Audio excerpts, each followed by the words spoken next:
All right. All right. All right. All right. All right. It's Manchester United, it's Leicester. It is the greatest cup competition that still exists in the FA Cup. I'm excited. I'm nervous, but it's going to be a big day. I am nervous because these are a good side. They are good. They've got injuries, but not in the not same as position like we've got, where we've got potentially no strikers today. But I feel like in the week, a little bit of momentum, Pogba back, I feel like we can do him today. I'm quite quietly confident whilst not being confident all at the same time.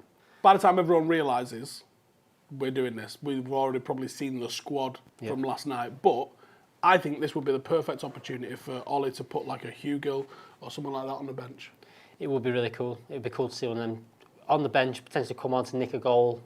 What a top start, but I just don't think he's going to do it. I don't think so either.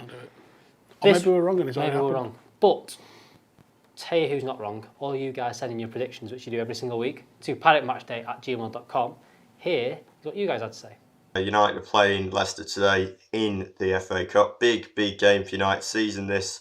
Solskjaer is going to be judged on the trophies that he wins, and this is a great opportunity to push forward and take United into another semi-final, and hopefully United can get a good result today, and they should do. I think Leicester, don't get me wrong, they are a good team, just below United in the table. They've got a couple of really good players, the likes of Soyuncu, the likes of Vardy, Maddison, a couple of other really good players as well, that they have that United need to be careful of. But United do have a good record against Leicester on their day. United have beaten them before, as we saw last season, when it meant the most important thing, when it meant getting Champions League football.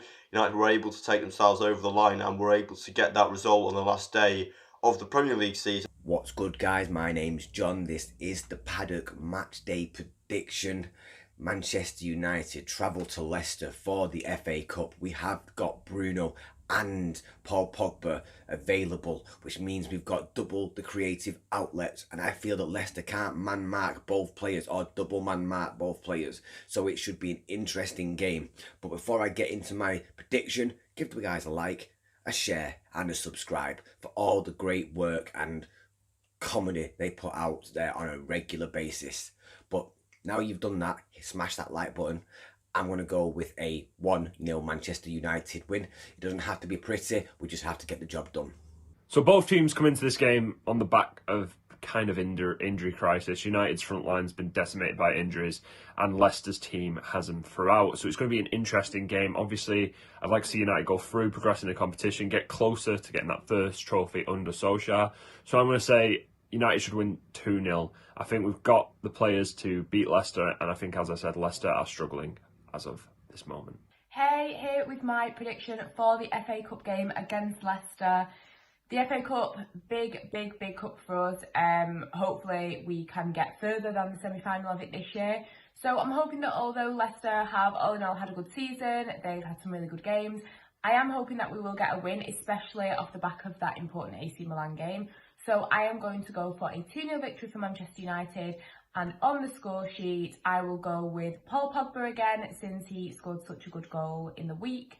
And I will also go with Mason Greenwood. United might have the fatigue of playing on Thursday night, but Leicester didn't. But likewise, at the same time, I think United probably have a better squad on paper than Leicester do. If Pogba's playing again, I thought was really impressive against Milan on Thursday, then he could be great use today. I think several other players as well that maybe are coming back into the team could be of good use today as well. I think Rashford, probably, I don't like to call him out, but I think if he plays as well as he could do, he could wreak a lot of havoc for that Leicester defence, and maybe a couple of other players as well.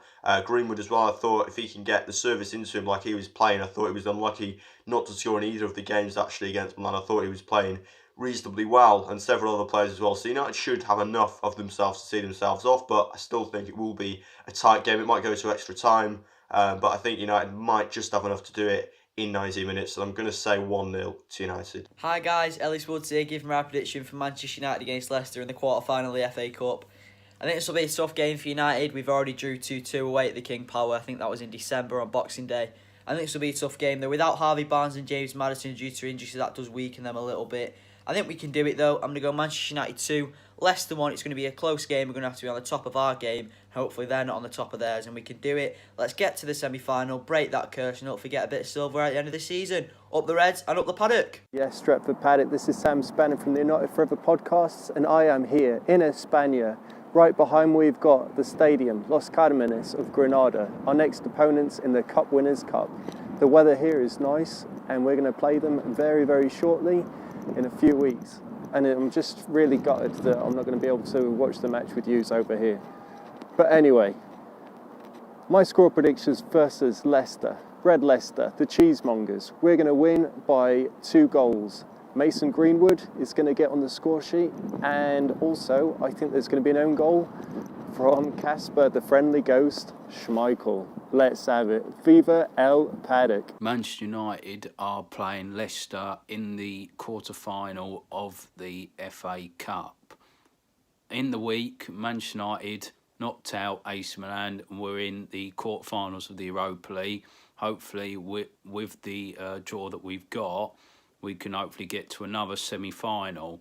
We have a chance here of reaching another semi-final, but Leicester are a tough side. It's going to be difficult. Me personally, I would rest Rashford. I think he needs a rest. I'll probably put Telles back in. You know, we just need to play to our strengths and hopefully we can beat Leicester. So my score prediction, I'm going for a 2-0 Man United win. Come on, United. Paddock match day, Notch here. Now, I'm still seething from our 5-3 defeat to Leicester in 2014, their only win against us in 23 years, the referee ignoring that foul on Raphael that turned the game. Vardy scored his first top-flight goal that day. We still need to get tight to him and nullify that midfield. Oh, speaking of which... People will try to convey the idea that the FA Cup is no longer special. For me, it's as romantic as ever, and our victories over the years still get me here. Oh, sorry, Pillow. So let's get behind them. Trophies are not for egos. They are why I love football. Let's go for it and leave those Leicester fans standing around munching on their packets of Walker's crisps. Trust the notch, though. That was your predictions. Bold. Bold predictions. A lot of wins, a lot of draws, a lot of losses. Yeah. A lot of wins. A lot of wins, though, which is always good. Remember, every single time Manchester United play football, you can send in your predictions to paddockmatchday@gmail.com to feature in that little section. Look, get involved. It's a fan channel. Yeah. It's not an us channel. You might have seen more of us than you probably have wanted to over the last year, but that's not our fault. No. I didn't eat that bat, Alex. I didn't eat the bat. Was it the bat, though? Was it a lab? Who knows? Who knows? Was that anyway, a bat from a lab? Right. Either way, that's not our fault. Obviously, we're a fan channel. We want you guys involved. That's why we do fan cams outside the ground. It's not just what we say. It's about what the royal we say, all of us. So get involved for the next match. Who's the next match? Next match is after the international break, and I don't even know. Miles away. Miles away. That's the 4th. Sunday the 4th? 4th. It's Brighton. It's Brighton. Oh, there you go. It's Brighton. There you go. Sunday the 4th. Sound. So send them in before then. Also this week, you've done that transfer review show, you do? Yeah. What did you chat about? Transfers. This is what I actually chatted about. The thing is with the Ronaldo thing, there's moves to be made here. I'm pretty sure Paul Pogba wants out of Manchester United, despite the good performance that we saw from him this week. I think United have got an asset that they can move somewhere and get something in return for, whether that's cash or whether that's potentially another player. For some reason, the Juve fans and the Juve sort of hierarchy just doesn't seem to have fallen in love with Cristiano Ronaldo, who's still banging the goals in, by the way, which I can't fully understand. Now, on the basis of that, on the basis of you've still got Paul Pogba, who definitely wants to go back to Italy and probably to Juventus out of all of them. You've got Ronaldo. It's the sort of age of player, like this is the next Cavani signing for us. It's another short-term signing while we're hoping the likes of Rashford mature, the likes of Greenwood mature, and maybe while you allow whatever needs to play out with someone like Haaland, if we're deluding ourselves into thinking that we could actually get Haaland at some point in the future, maybe this is the move. For me, Cristiano Ronaldo is no longer the physical specimen that he was when he was superhuman in his late 20s. He's now like a human in his 20s, which means he's still like a solid athlete for the Premier League, not the super athlete that he once was. And in the next few years, that's obviously going to decline even more. But because of how meticulous he is in terms of his preparation and how hard he works on the conditioning side of his game, I do think Cristiano Ronaldo would still do it for Manchester United as a pure number 9. I don't think it's as easy as just ringing Juve up, though, and going, how's about a bit of a Paul Pogba for a bit of a Cristiano Ronaldo? And how does that sound? But stranger things have happened. On the basis of those articles, I can't see it happening. But I think there would be a desire from United fans to bring him home. I really think that there'd be a lot of people that want to see that happen. Would I be one of them? Yeah. I'm romantic. At the end of the day, we're all romantic. That's why we're all football fans. So, fuck it, do it. Can I give it more than a 2 out of 10? Nah. So that was Transfer Review, which was out yesterday, wasn't it? Yeah. Good show. Always a good show. Top show. Always picking out the bullshit in transfers. That's what you're sifting through it. It's not a news show. It's, is this actual news or is it just someone's gone? It's me standing outside going, we're not signing him, lads. A lot.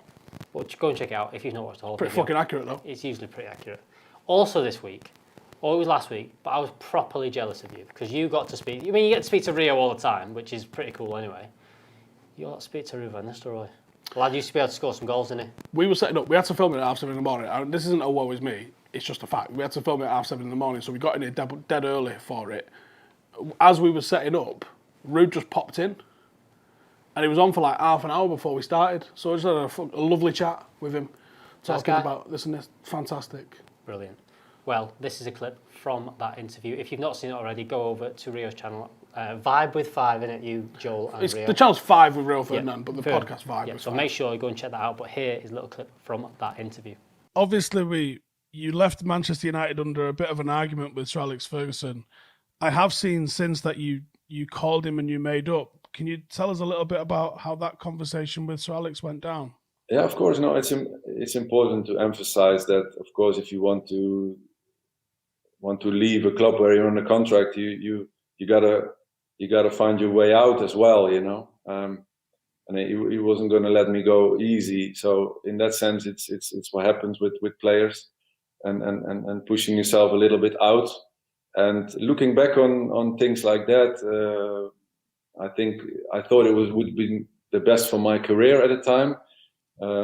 But in the end, looking back on things, you got to reflect as well and be able to say things that I should have done different. And I thought, well, you know, let's give him a call and talk about it. And I was happy to do that.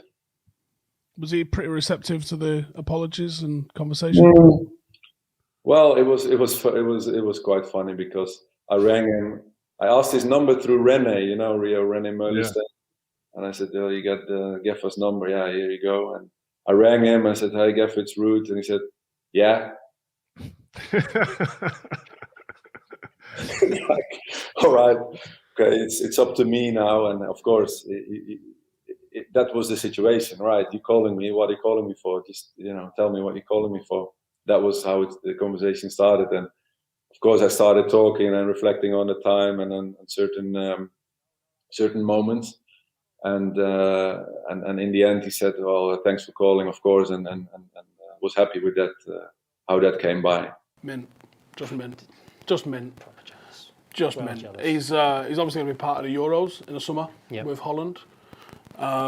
Hopefully, we do get to do part 2. I hope COVID restrictions relax and we do actually go and get to cover the Euros a little bit because I think with Rio, cool. I've got a bit of a key to the kingdom a bit there. I can sort of jib in behind him and hopefully some cool stuff on there and some cool stuff on Paddock, hopefully all coming in and around the Euros. Righty, that is it from us. We're going to head over to the lads now. Who's on it?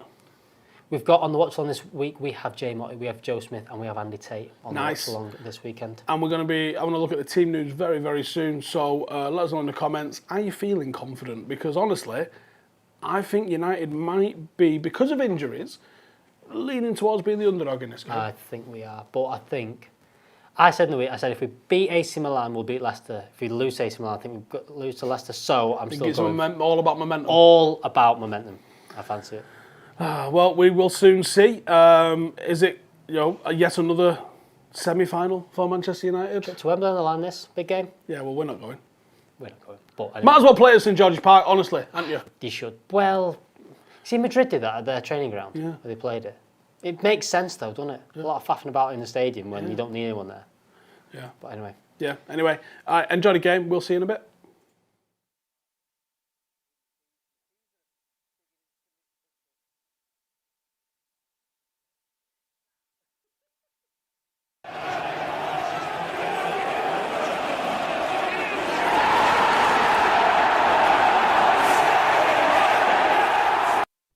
We're live. Hello. Yes. JF Stretford Paddock. This is Leicester City FA Cup quarter-final watch-along. This is the pre-show with myself and the legend that is Alex Baggers. All right. How are you, bro? You okay? I'm good, mate. Really good. Yeah, helping me out with technology. What would I do without you, eh? Oh, mate, do you know what I mean? I'd be lost. I'd be lost in a Luddite world. Coming up later on, we'll have Andy Tate, we'll have Joe Smith, we'll have myself. We'll be watching Manchester United take on the Foxes at Old Trafford. Is it Old Trafford, isn't it? It is. Yeah? No, it's not. It's at the King Power Stadium. What am I talking about? Yeah. At the King Power Stadium, as United look to go through to another semi-final under Ole Gunnar Solskjaer. Also, our time, I believe the draw's being made. So me and Ronaldo will be live doing the draw. Flipping heck is that about? I don't know. The FA Cup draw in the middle of the FA Cup games. Why not wait until the end of this What's game? the thinking behind that? Why are they doing it at half time? It's probably because more people will watch it.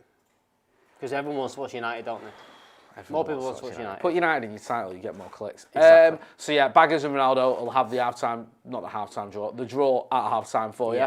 Get involved in the comments. Let us know what you think about the FA Cup. How much of a priority should it be for Ole Gunnar Solskjaer? Let us know about. We've not had a team news yet, I don't think. We've had a few rumours. There's a few more rumours bouncing around saying that all these different things that we've got.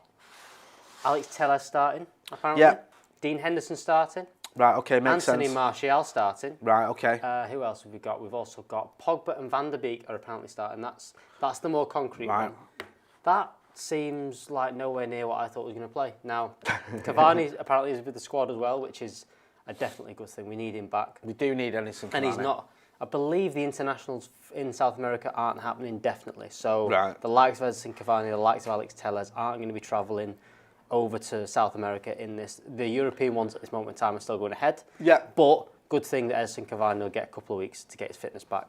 Because whether we're trying to get second place in the league, trying to win the FA Cup, trying to win the Europa League, we need as many of these players back as physically possible. We do. There's people in the comments already. Oh yeah, give us a like, guys. People say there's no Baggers emoji. Baggers needs an emoji face. We do need an emoji. International. Yeah. We need to get you an emoji face. I have to have a hat on though. Yeah. Baggers with a hat on. Beard or no beard? Do you always have a beard, Jay? I've not gone clean shaven for. I did it once over the summer. I don't know. No. A mental breakdown, went clean shaven. That was about it. But no, I can't do that. Like the opposite of what I did, where I grew a beard, where I had a bit of a beard during lockdown. No, I can't do that because I get ID'd for like energy drinks and stuff when I do that. I love to get ID'd. For like, made my day are you 16? Mate, don't know, so I have to keep a little bit of a beard going because it just happens. As you can see there, we are brought by OneFootball as always. Make sure you click on the link in the description, checking out that app. As you can see right here, that is live from today's game and all that kind of stuff. You get all your news and all that kind of stuff. You get your squad, your lineup, all more details and things like that. The other cool thing is the transfer, is the rumour rater. I love the rumour rater. The rumour rater is very, very good. Inject those transfer rumours into my veins, as the kids say. As you can see there, detail all around what Manchester United are doing. Really good little app that does live text and all that kind of stuff. If you're not listening to us, you can watch that and all that kind of stuff. Or both. Or both. You can listen exactly to us the same time. And while we're waffling on, look, we're signing Ronaldo there. Yeah. We're signing Ronaldo.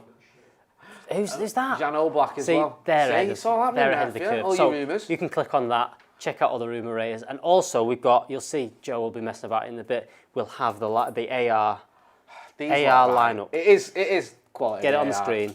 Lineup. Click on it. So these guys have been going crazy with it. So once the lineup is out, about 10 minutes after that, go and click on our story. Joe will be having a mess about that. Go on Instagram, have a swipe up, and get the OneFootball app. And it's free. It's free. Baggers, the price is right, mate. Free. Do you know what I mean? It's all that. Free. And it's free. So have a look at that. Check it out. We've all been using it. Yeah. And it does exactly what you need from a exactly football what app. it says on the tin. Does what it says on the tin. All your updates and all that other stuff as well. Get involved in the comments. Let us know. Do you want to see Cavani back in the side? Do you think we need him? What do you think about the rumours doing the rounds? There was a rumour. Was it Van der Beek? Did you say? Sorry. Van der Beek and Pogba starting. Van der Beek and Pogba starting. Is that what we need to see? Is that what you want to see? As always as well, we've had our score predictions, but give us your score predictions. How do you think we're going to get on today at the King Power, not Old Trafford, as I said earlier, because I got that wrong. What are you feeling about today? Feeling confident, nervous, excited, anxious, all of the above? All of the above. I was in the mindset that if we'd have got beat on Thursday night, I had a bad feeling about today as well. It felt like it was going to be end of the season this week if we'd have got beat on Thursday night. Out by AC Milan, out by Leicester, but winning on Thursday night, with a relatively good performance. I think Dean Henderson over the 2 legs has probably had to make 2 or 3 saves. We've not we didn't really get threatened in that game, especially at the San Siro. Played very well. Get that win. I think that we've got a little bit of momentum. We're getting players back. I feel like we'll go into today because Leicester are one of them. Leicester are going to maybe come out at us a little bit more. They're probably expecting that they probably think they're the better team and probably might come out a little bit, leave some gaps in behind. I reckon we'll score some goals today. I fancy us to get through.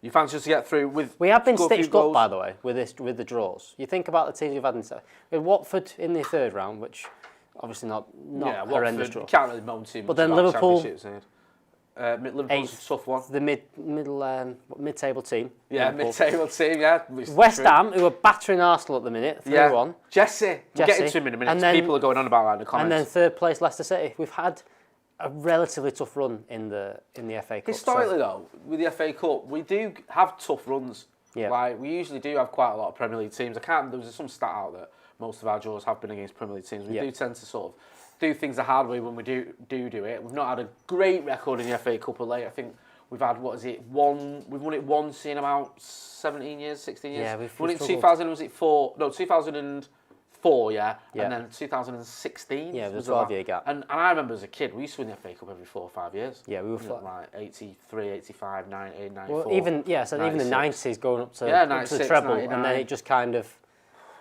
it was. I mean, it kind of got after we missed it the year after the treble, we kind of maybe took our foot off the gas, maybe tried to rotate a bit more. I don't know. Yeah, but I think Fergie saw it as less of a priority. Some of the games, I always think to the Everton semi-final where everyone goes about the penalties, went to penalties in Birmingham. So I don't know why I did that. Just to explain what a penalty is. When Birmingham misses penalty, but Fergie rested a lot of players, and he started doing that in the FA Cup, and it became less and less of a priority. As United as well, you used to get to the last stages of the Champions League quite frequently. We used to be good at that. Yeah, we just remember that. Yeah. Until we realised that the Europa League's a far superior competition. I mean, who else plays AC Milan not in the Champions League? Exactly. So AC Milan are AC Milan. Historically one of the biggest clubs in Italy. Are they in the Champions League? No. So why would we want to be? Who's the biggest Dutch club? Ajax. Are they in the Champions League? No, they're in the Europa League. Exactly. So it's why would you want to be competition? in the kind Champions of League not when you can play those teams. A lot of people going on about Lingard. Messi Lings must be worth over 100 million now, says the United Way. David Ayres says, can we recall Lingard now and put him in the starting lineup? Haroon Hyatt says, Lingardinho, what a goal he scored today. And then someone's been a little bit more sensible, should we say? He just says it's only Arsenal. Saying, as much as I love Lingard, to see Lingard doing well, he doesn't suit our style of play. He's great at playing for a sit-back and counter team. Listen, I love Jesse Lingard. I've said it many a time, so does Baggers. His form, though, fell off a cliff at United. He went from being England regular, World Cup semi-finalist, scoring goals in cup finals, to looking like he'd won a competition to play for Manchester United. And I don't mean that to be, I'm not being flippant with that. He genuinely looked like a shadow of the player he was. Yep. And it was weird.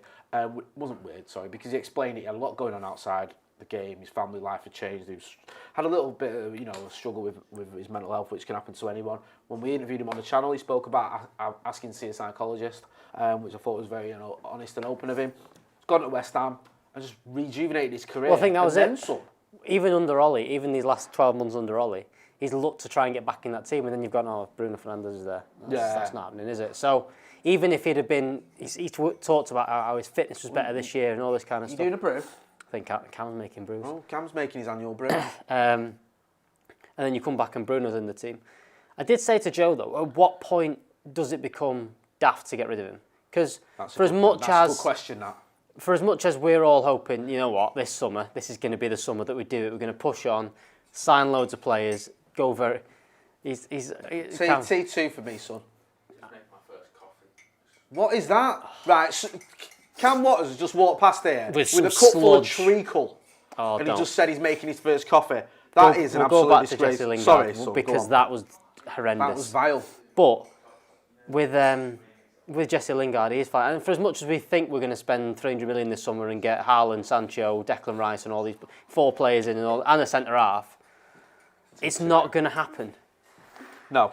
And, someone like Jesse Lingard on form, if he comes back into the team with a bit of confidence, I'm not saying in place of Bruno, but maybe playing on the right-hand side, potentially fitting into that team at some way, shape or form, I don't know.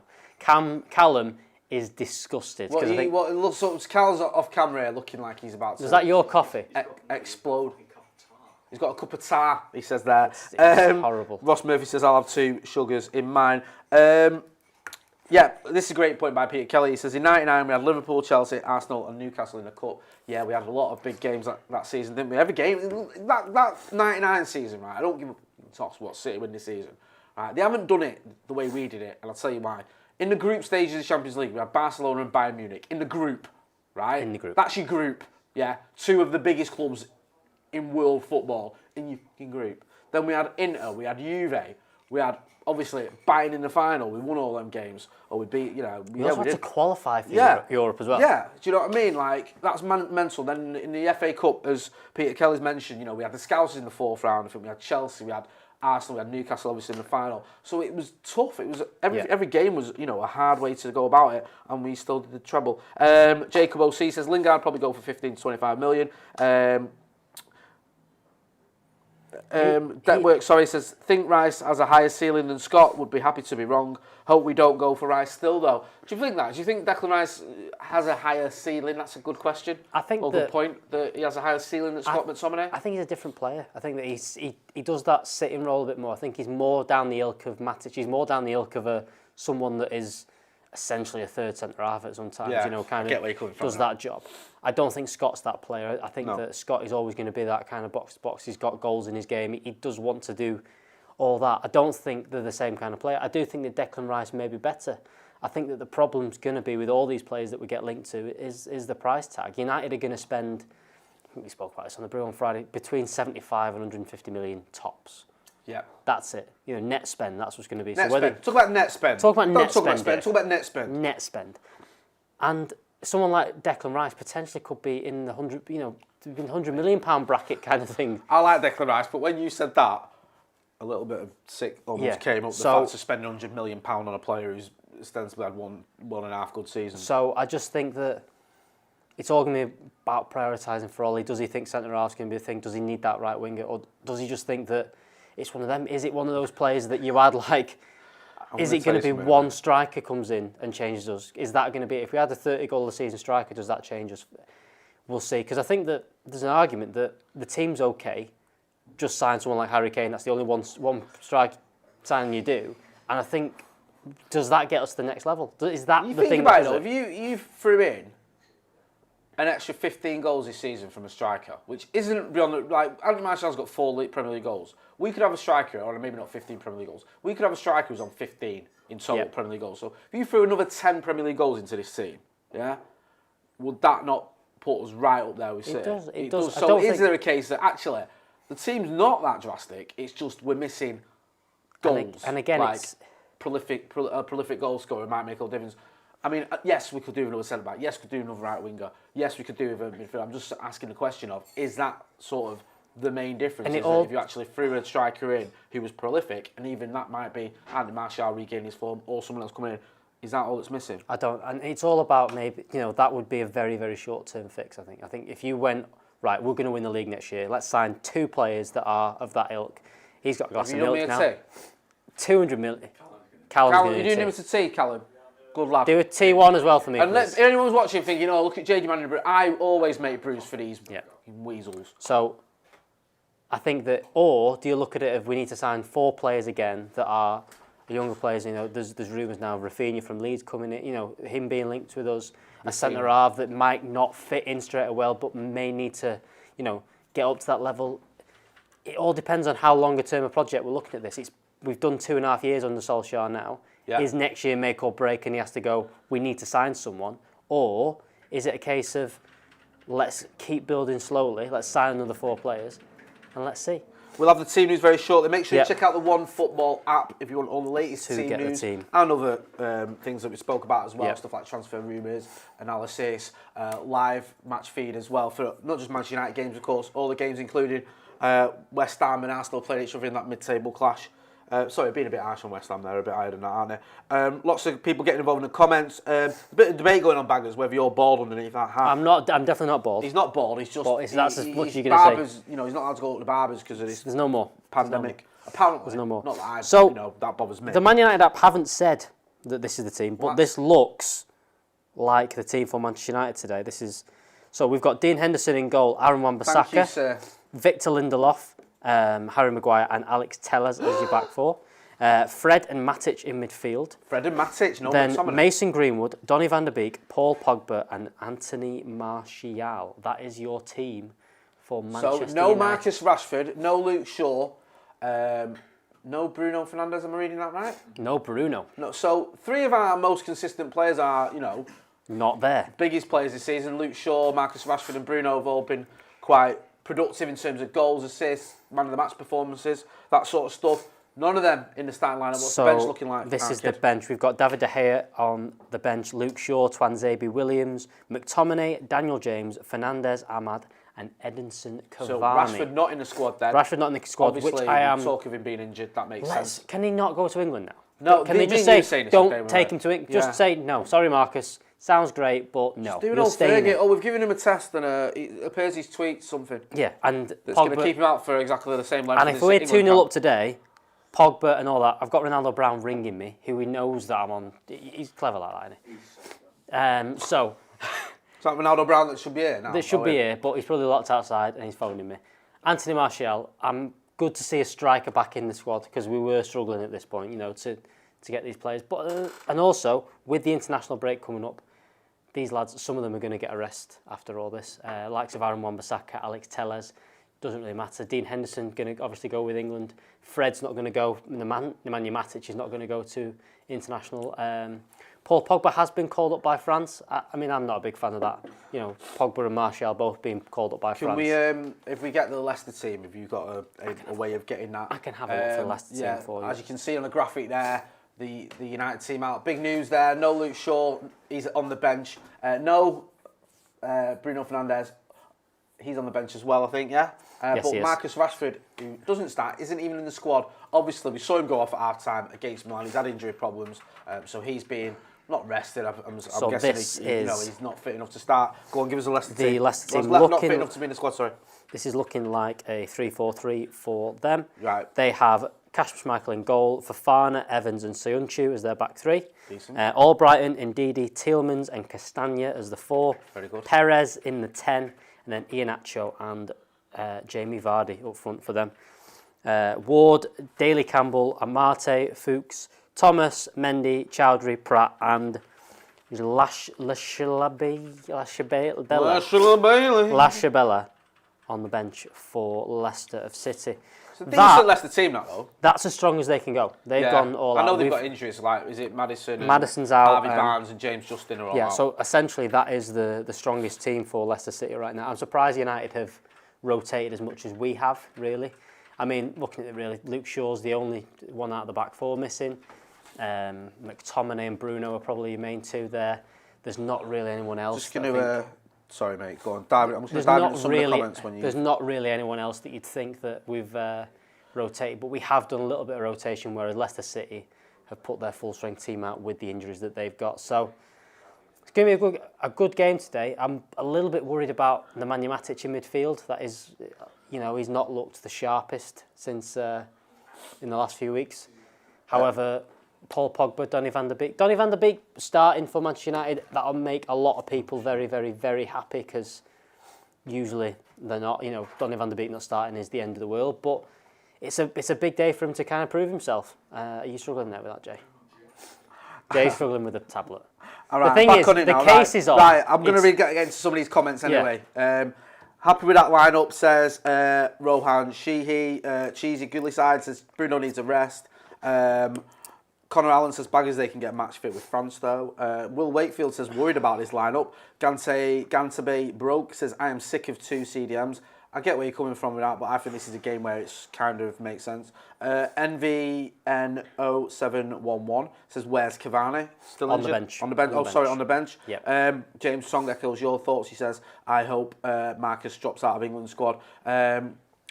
Glenn F says, wow, I am shocked at our lineup. Has Ollie decided against the FA Cup? After all, I don't think that starting lineup says anything of the sort. It's not that bad of it. It's not. I mean, we're resting Bruno, but at the same time, he's still on the bench. He's still got a chance of coming on. He's played a lot of games.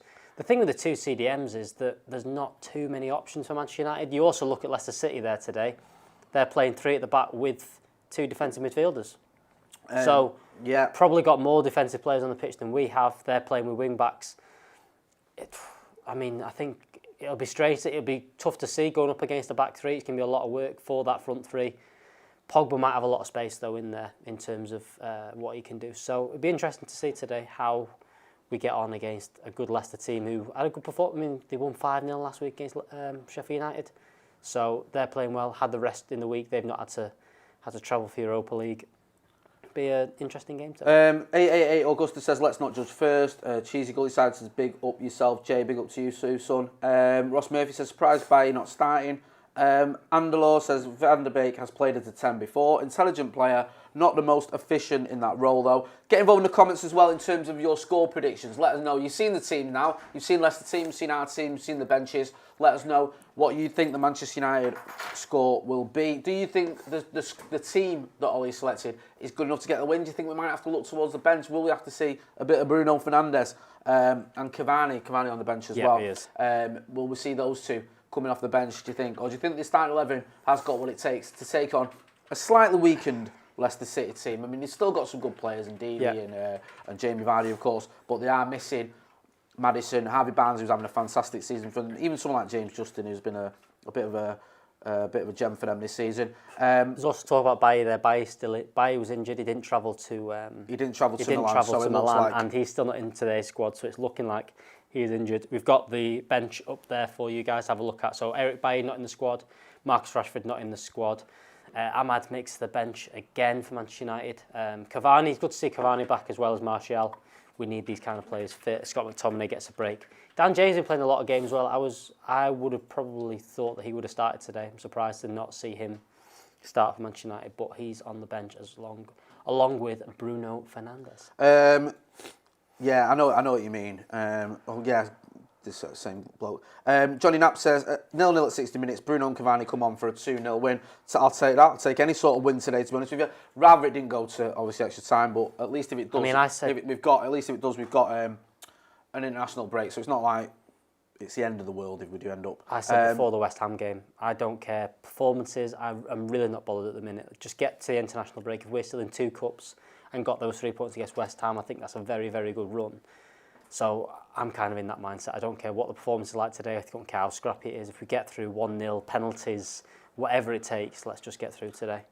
Stephen Kilgraff says, yes, Jay, 2-1 up, Mighty Reds up the Paddock. Someone said it before, and I forgot who it was, who said about James Young coming on, Scotty and Motti. I think it was United Forever podcast, thanks for that. Someone in the super chat, Stephen S. says, it's going to be 3-3, 1-3 for us today. As long as Matic, Fred and Pogba keep the ball moving quickly and don't just sit, we will create good chances. I mean... 3. I'm sorry, I'm trying to work that out. Matic drops in, that's 3. He's talking about Tellez, isn't he? Tellez, Wan-Bissaka. Because Tellez likes to go forward, doesn't he? I presume that's what he's saying there. Yeah. So it's like, your back 3 would be Maguire, Lindelof and Axel, and then I think he's saying like Tellez almost like a midfielder. Is that what he's saying? Sorry, he's the right back. Axel, Adam Wan-Bissaka, sorry.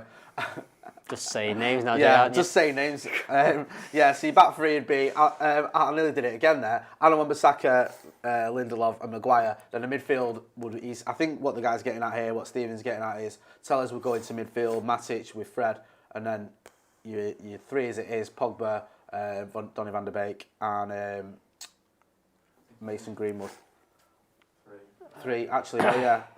So what? Sorry, right. So there's all sorts. We're trying to work this out, right? So your back 3 would be Maguire, Lindelof, and I think he's more thinking Matic drops into the 3, right? And those 2 go up. That's 3. No, see now you said 3, 1. Yeah, right, so, now I see what you're saying. Go on. What's the 3 then? So the 3 at the back is Lindelof, Maguire, Matic. Then your 3 next is Tellez, Wan-Bissaka, Fred. Then your 1 is Donny van der Beek. Then it's Pogba, Martial, Greenwood. I'd swap with what you've done. I'd swap Matic with Aaron Wan-Bissaka. It's essentially 4-2-3-1 in the most complicated matter ever. Yeah, that's what we've gone for. He said here, as long as Matic, Fred, and Pogba keep the ball moving. So I think he thinks Matic is playing alongside them. Matic is, he's the one that again we were all worried about him before Ollie came in and said he was done, and he's managed to get himself back into the team and do okay. This season again he's looked a bit slower on the ball. I think you've seen a lot of him this season. a little bit of a worry today against a good, Ndidi Tielemans is probably a better midfield than Matic and Fred today, which is a worrying. Like that's a better midfield. They're better footballers. No, I agree. Brian Swarbrick in the super chat says, really like that team. Bruno, Marcus and Luke need a rest. Hope Donny plays well, obviously, for the team, but for his confidence too. Pogba on the left, I really like as well. What do you think about Pogba on the left? Go on, talk to me. I mean, he did very well in the week. He's played there a lot this season. I think that what it does is that it's Marcus, Martial, a lot of these players, are very instinctive and try things straight away. Pogba sort of has a better touch, controls the ball very well. Not slows things down, but just keeps the ball a lot better, especially in the forward positions. And I think that I like that at times. When we're counter-attacking and doing things like that, you don't really need that as much. But when we're going to have a little bit of the ball, I think that it's a massive bonus to have Paul Pogba sort of just taking the ball in his chest and actually using the ball really well. It's good to see him back in the team. Again, I want to see him midfield. I want to see him dictating playing there. But I think he does a very, very good job on that left-hand side. And with the likes of Marcus Rashford not in the squad, he does a very, very good job. And it's a better option in games like today than Dan James. Yeah, like you said, Dan James has been playing quite well recently, hasn't he? And Ollie obviously still rates him. He's played a lot of football over the last few weeks. He's on the bench. I mean, there's options there, isn't there? With Bruno, Dan James, who you can't write him off. Even Amad Diallo. Is it 5 subs? Is it 5 or 3 subs today? 5 subs today. So potentially, you could have the likes of even Scott McTominay's got 8 goals this season. Yeah. Amad Diallo, we saw his impact when he came on. Against AC Milan in the home leg. So there are options there. I'm liking the fact we've got Edinson Cavani back in the squad because I think that gives it a whole new dynamic. When you look at that bench without Cavani, you think you've got no strikers, no out-and-out strikers, and you've got attackers. But when you look at that, you think you've got a striking option. Who's a different type of striker from Anthony Martial or even Mason Greenwood as well? I mean, it gives us a lot of... it gives us a bit of a difference. And I like that as well because, when you make a sub and you swap like for like, sometimes that's all right, but it's not giving the defenders or the other team a lot to think about. No. If you've been marking Anthony Martial and then you swap in for Edinson Cavani, all of a sudden you've got something completely different to think about. And even bringing on Dan James and maybe move Paul Pogba into midfield, that's a different thing to think about. You've now got pace in behind to bring on.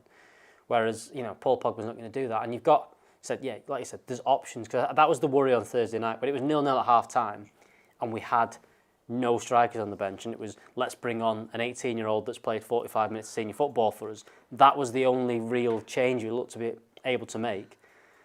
We've got options now on the bench, which is a really good thing to see. So yeah, 100%. Peter Kelly in the super chat says, don't like Matic and Fred together. 2 lefties make it slightly hard to switch to left wing.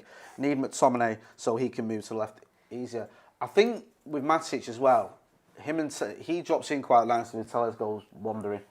So I think that might be one of the reasons that Ollie might have gone for that. I mean, I don't know, but it does kind of make sense because Telles does go forward quite a lot. He's not always the quickest to get it back as well. And Matic, when we've seen him in the past, he has dropped onto that left-hand side quite nicely and covered for him. We'll say quite nicely, with varying degrees of success. But I don't know if that's the thinking behind Ole Gunnar Solskjaer going with those 2 players. And it might just be the fact that he's rotating and he wants to give Scott a bit of a rest because he's been playing a lot of football. I mean, when we brought in the likes of Alex Telles and Diallo for that matter, the idea was you thought that it would give some of these players a rest and we'd be able to play them in cup games like today. I know it's a quarter-final, but it's good to see them involved. I know Diallo's only on the bench, but that's what they've been brought in to do. Otherwise, Diallo would have joined Palestri and gone out on loan. He is, and I'm not a big fan of Matic and McTominay in midfield there. There's not. You don't like that, do you? No, I don't like that. It's too slow. It's too rigid for me, and I think that Fred, I got so frustrated with Fred in the week, giving the ball away 4,000 times. But at the same time, it's good to keep going. I've just got an instruction there to turn the tablet around. There we go. So you can see that Stretford Paddock. Yeah, that's it there. Hey, there you go. Thank you for them instructions. But those are the sort of instructions I need. Fred's energy in and around energy. Do you know what though with Fred? Get involved in the comments. Let us know what you think about that midfield. Let us know what you think about the team and your predictions as well. Hit like, give us a like. Let's get to what we on. What we on likewise. Have a look. 200. That's pathetic. Come on, people. Let's get to 500 likes before we go over to Joe and Andy Tate and myself. What do you think of Fred? Because he divides opinion, and depending on what day you ask me, I'll give you a different opinion on him because there's times when I get it, he's full of beans, he's absolutely everywhere, and he's that sort of combative nature of his, and he's a good footballer. I'm not just saying he just gets about, he doesn't, he's good on the ball at times as well, but he can Pretty frustrating. And he had a bad spell of about 3 or 4 weeks where he was pretty dire for every game. Sort of come out of it a little bit. We saw against Milan. That goal sort of summed up Fred for me. There's almost the miscontrol and then the effort and the energy to get it back and to stick his foot in, which leads to Pogba getting the ball and scoring. Yeah. So, you know, it's like you always seem to get that rough with the smooth with Fred. His shooting is ridiculously bad. Yet he's the type of player that will cover every inch of grass and will always be showing for the ball and all that sort of stuff. I think, again, he puts a shift in and that's about all you can say. And in big games, there's times when that's all you need. You just want said energy, but you just need energy in midfield and that's what he brings. Whereas I think you can upgrade on him. And I think that you saw in the second half against AC Milan, he got better because all down to the fact that because Pogba was there was another option. More AC Milan players went towards him, which meant that there was more space for Fred to make passes. The passes were simply, he didn't have to try much because it was an easier pass into Bruno because there's people marking Paul Pogba now rather than all focusing around Bruno Fernandes. And I think that having the different options, having all that is what you need. And I think that, look, I think we definitely should be looking at upgrading the likes of Fred. But he does a job at this moment. And that's all I can say. Same thing with Dan James kind of thing. I'm not going to come here and say he's a great footballer, but I think he does a job in certain games that can't be, you can't dismiss them. But I think that if we are to be competing with the likes of Manchester City across the board, getting back to competing in the Champions League, you have to upgrade those kind of players. But until we have those players in there, we're going to play a slightly different way, and they're going to do that job. Hannah McCullough in the chat saying, Jesse, fire emojis, yes, indeed.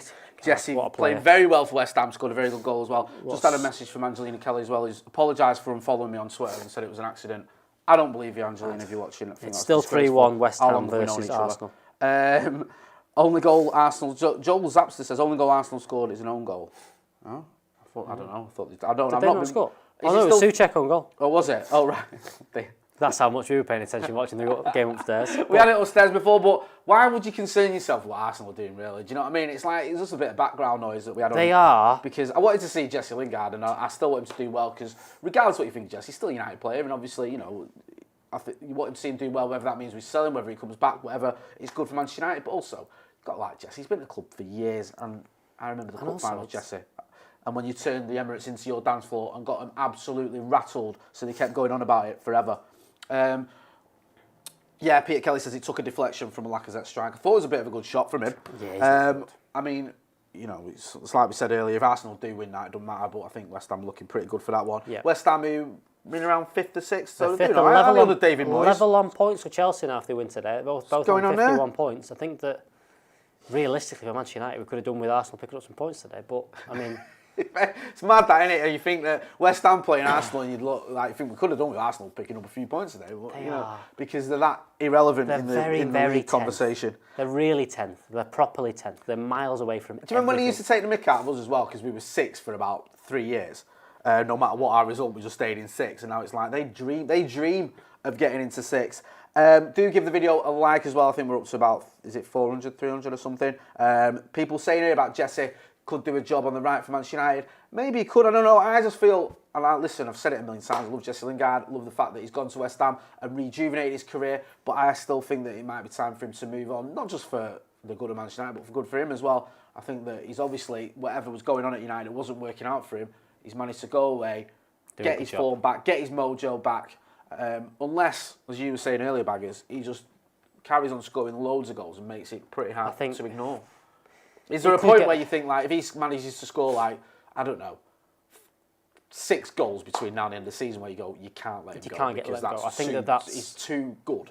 I think there is a point, but whether he gets to that and what Ollie thinks, I mean, he's said all the time, he's mentioned Delo this week saying he's impressed and he might be coming back. He said things like Jesse, but he said the same thing about Chris Smalling, said the same thing about Alexis Sanchez. Said about Sanchez, and he's got to say that. They're his players. They're his players. He's not going to do Jose and go, no, I don't like him, or he's rubbish, or he's got a bad attitude. He's got to say, like, oh yeah, obviously we want him back, or he's still good, because, he's trying to sell him. Yeah. It's like you're letting someone do a test drive and you can't, you're so careful with that. It's absolutely terrible. It's a banger. Yeah, because if they say to West Ham, yeah, you've got him, whatever, we don't want him back. But if United go, do you know what, let's have a think about it, and they go, oh no, but we'll give you 30 million for him, that would be I mean, it's again, we need to, for as much as we don't think United need to recoup to sign players, and they shouldn't have to, they're going to need to. I think for us to have a big summer of signing 4 or 5 very good players, we're going to have to sell 1 or 2 here and there to raise a bit of cash. That's what United are going to need to do. We know that, yeah, unless it's trying to make money for themselves, and the Glazers aren't going to be interested in... Callum Mulcahy says, Jay, you butchered my name the other day, but you didn't say you did. So apologies if I've butchered it again there, Callum. Get involved in the comments. Let us know what you think the score will be. Give us your score predictions. You've seen the teams. You've seen Manchester United. Go with a team that doesn't include Bruno Fernandes. Marcus Rashford's not even in the squad. Edinson Cavani is on the bench, as is Dan James. Andy Tate's just turned up with... Oh, he's got Tate 7 on the back of that one. Tate 7. He's got the Manchester United mid-80s blue kit. What year is that, Andy? 89. And it was a freebie. And it was a freebie, he's just told us. The price is always right. So we'll be hearing from Andy Tate shortly, myself and Joe Smith. Then we'll be going back to Alex Baggers, who'll have the half-time... I was going to say, keeps in a half-time draw. Do you remember that Old Trafford when we used to do the half-time draw? Yeah. We'll have the FA Cup draw, which is going on at half-time. So you'll find out who Manchester United will get in the semis if we get past Leicester City, of course. I mean, we're getting Chelsea, aren't we? Because City are going to get Southampton. It's going to happen. That's what's going to happen. Probably, yeah. Can you bet on a draw? Because that's... Someone will be doing it now, right, where they've tweeted all the different combinations, right? And then they'll delete the ones that aren't right. And I then was they'll right. go, look, I tweeted this 4 hours ago. It's corrupt. It's corrupt, so... I don't think it's corrupt, but look, I think I'll look at the draw. I think we'll get Chelsea. I've just got a feeling. Chelsea the only team we've not beaten so far this season that we could get. Really? We've beaten City, we've beaten Southampton, so Chelsea's the hardest draw for us. Yeah, I mean, I fancy us to beat anyone, even City. I'm not worried. I think the thing at the minute is that watching City, it seems like we're the only team that, well, apparently there's nothing you can do. There's no way of stopping Man City, even though it happened 2 weeks ago. You can only beat, but we're the only ones that look like we know what we're doing against Man City. Everyone else seems to sit back and hope for the best, and I just don't think. I think our way of stopping them from winning the quadruple is by beating them. Listen, I'll take it. It's sad to say, I never thought I'd sit here as a Manchester United fan and saying we're going to have to stop Manchester City from winning the quadruple, but that's where we're at, I'm afraid. Just looking at the comments, people giving us scoring predictions. Kevin B says 3-0 United. Bahari very confident. Fala says 3-0. Matt Brown says 3-2 United. WTF, am I actually right? Says 3-1 United. Glenn F says we'll get City North-South final. Apparently it's 3-2. Is it 3-2 at West Ham and Arsenal? And West Ham have scored 2 own goals. According to these comments, we've not got the game on, but that's what people are saying. West Ham have scored 5 goals today. I don't know if that's true or not. 2-1 win. Van der Beek to score, says Roshan Kamath. Steve Hurst also says 2-1 win. Glenn F says 2-0. Adam Wilmot says we have to stop City doing the treble and the FA Cup. 22 says first Manchester Derby Cup final. We've had them in the semis, haven't we? Do you remember that? 2011 was it? Yeah, it was, wasn't it? Horrible. Because that was their first trophy, wasn't it? That was 35 years, that was the 35-year one. That was sickening. Do you remember? Rooney got a ban for swearing at West Ham, didn't he? So that what it was? Yeah, so he couldn't play in the semis. I think it was Yaya. Was it Yaya Toure? Yeah, it was horrible. Ryan Bullock says 2-1 United, counter-attacking goals. I like that. He's described how we're going to score. Go on. James Mole says, Jay, please tell Joe to text me back. I'm pregnant. Right, James, I've passed on that message. Ben Order says 3-1 Reds. Mo Turkey-Starnik says United on pens. Who have you got to text? Who's Joe? James Mole. James Mole. James Mole says text him back, he's pregnant. Joe says not to worry. Joe looks rather confused. He's got new jeans on us, Joe. Who's got new jeans? I reckon Joe's got... He's just... Same shirt, new jeans, different jeans, that's what he's gone for. Different jeans for different needs. He's got a very, very jazzy shirt on again today, Joe, hasn't he? We're going to see Joe shortly. You're going to see him and Andy Tate and myself for the Watchalong United taking on Leicester City in the FA Cup quarter-final. And as I said earlier, Baggers will be here at half-time with Ronaldo Brown to give you the half-time, not the half-time draw, the next round draw. Should we do that? Let's start doing a half-time draw. Get a tombola out. Old Trafford. Do you remember that? Do you remember they used to do it, right? And they used to let the fan who collected who won go on the pitch and speak. And then I remember once when they did it, they give the guy the mic and he went, "This ref's a fucking joke." And then that was the end of that. I was at a game once, and they've gone full tombola trying to spin the thing, and they've just done the first turn, and all the tickets fell out. Just pick one. There you go. And they said that one, that'll do. Fix. Half-time draw. Imagine that now. Just wouldn't happen. Sam Jabez says 3-0 goals from Pogba, Martial ×2. Take it. The red fire emoji. We'll just go through the Manchester United team. Again, we'll go through both Manchester United and the Leicester team. You can see the United team on the graphic on the screen as well. But go on, can you do this? I can do it. Go on. Dean Henderson in goal. Aaron Wan-Bissaka, Victor Lindelof, Harry Maguire and Alex Telles. A midfield of Nemanja Matic and Fred. Paul Pogba, Donny van der Beek, Mason of Greenwood in a 3 behind Anthony Martial. On the bench, we have David De Gea, Luke Shaw, Twanzebe, Williams, Ahmad Fernandez, James McTominay, and give it to Edison Cavani.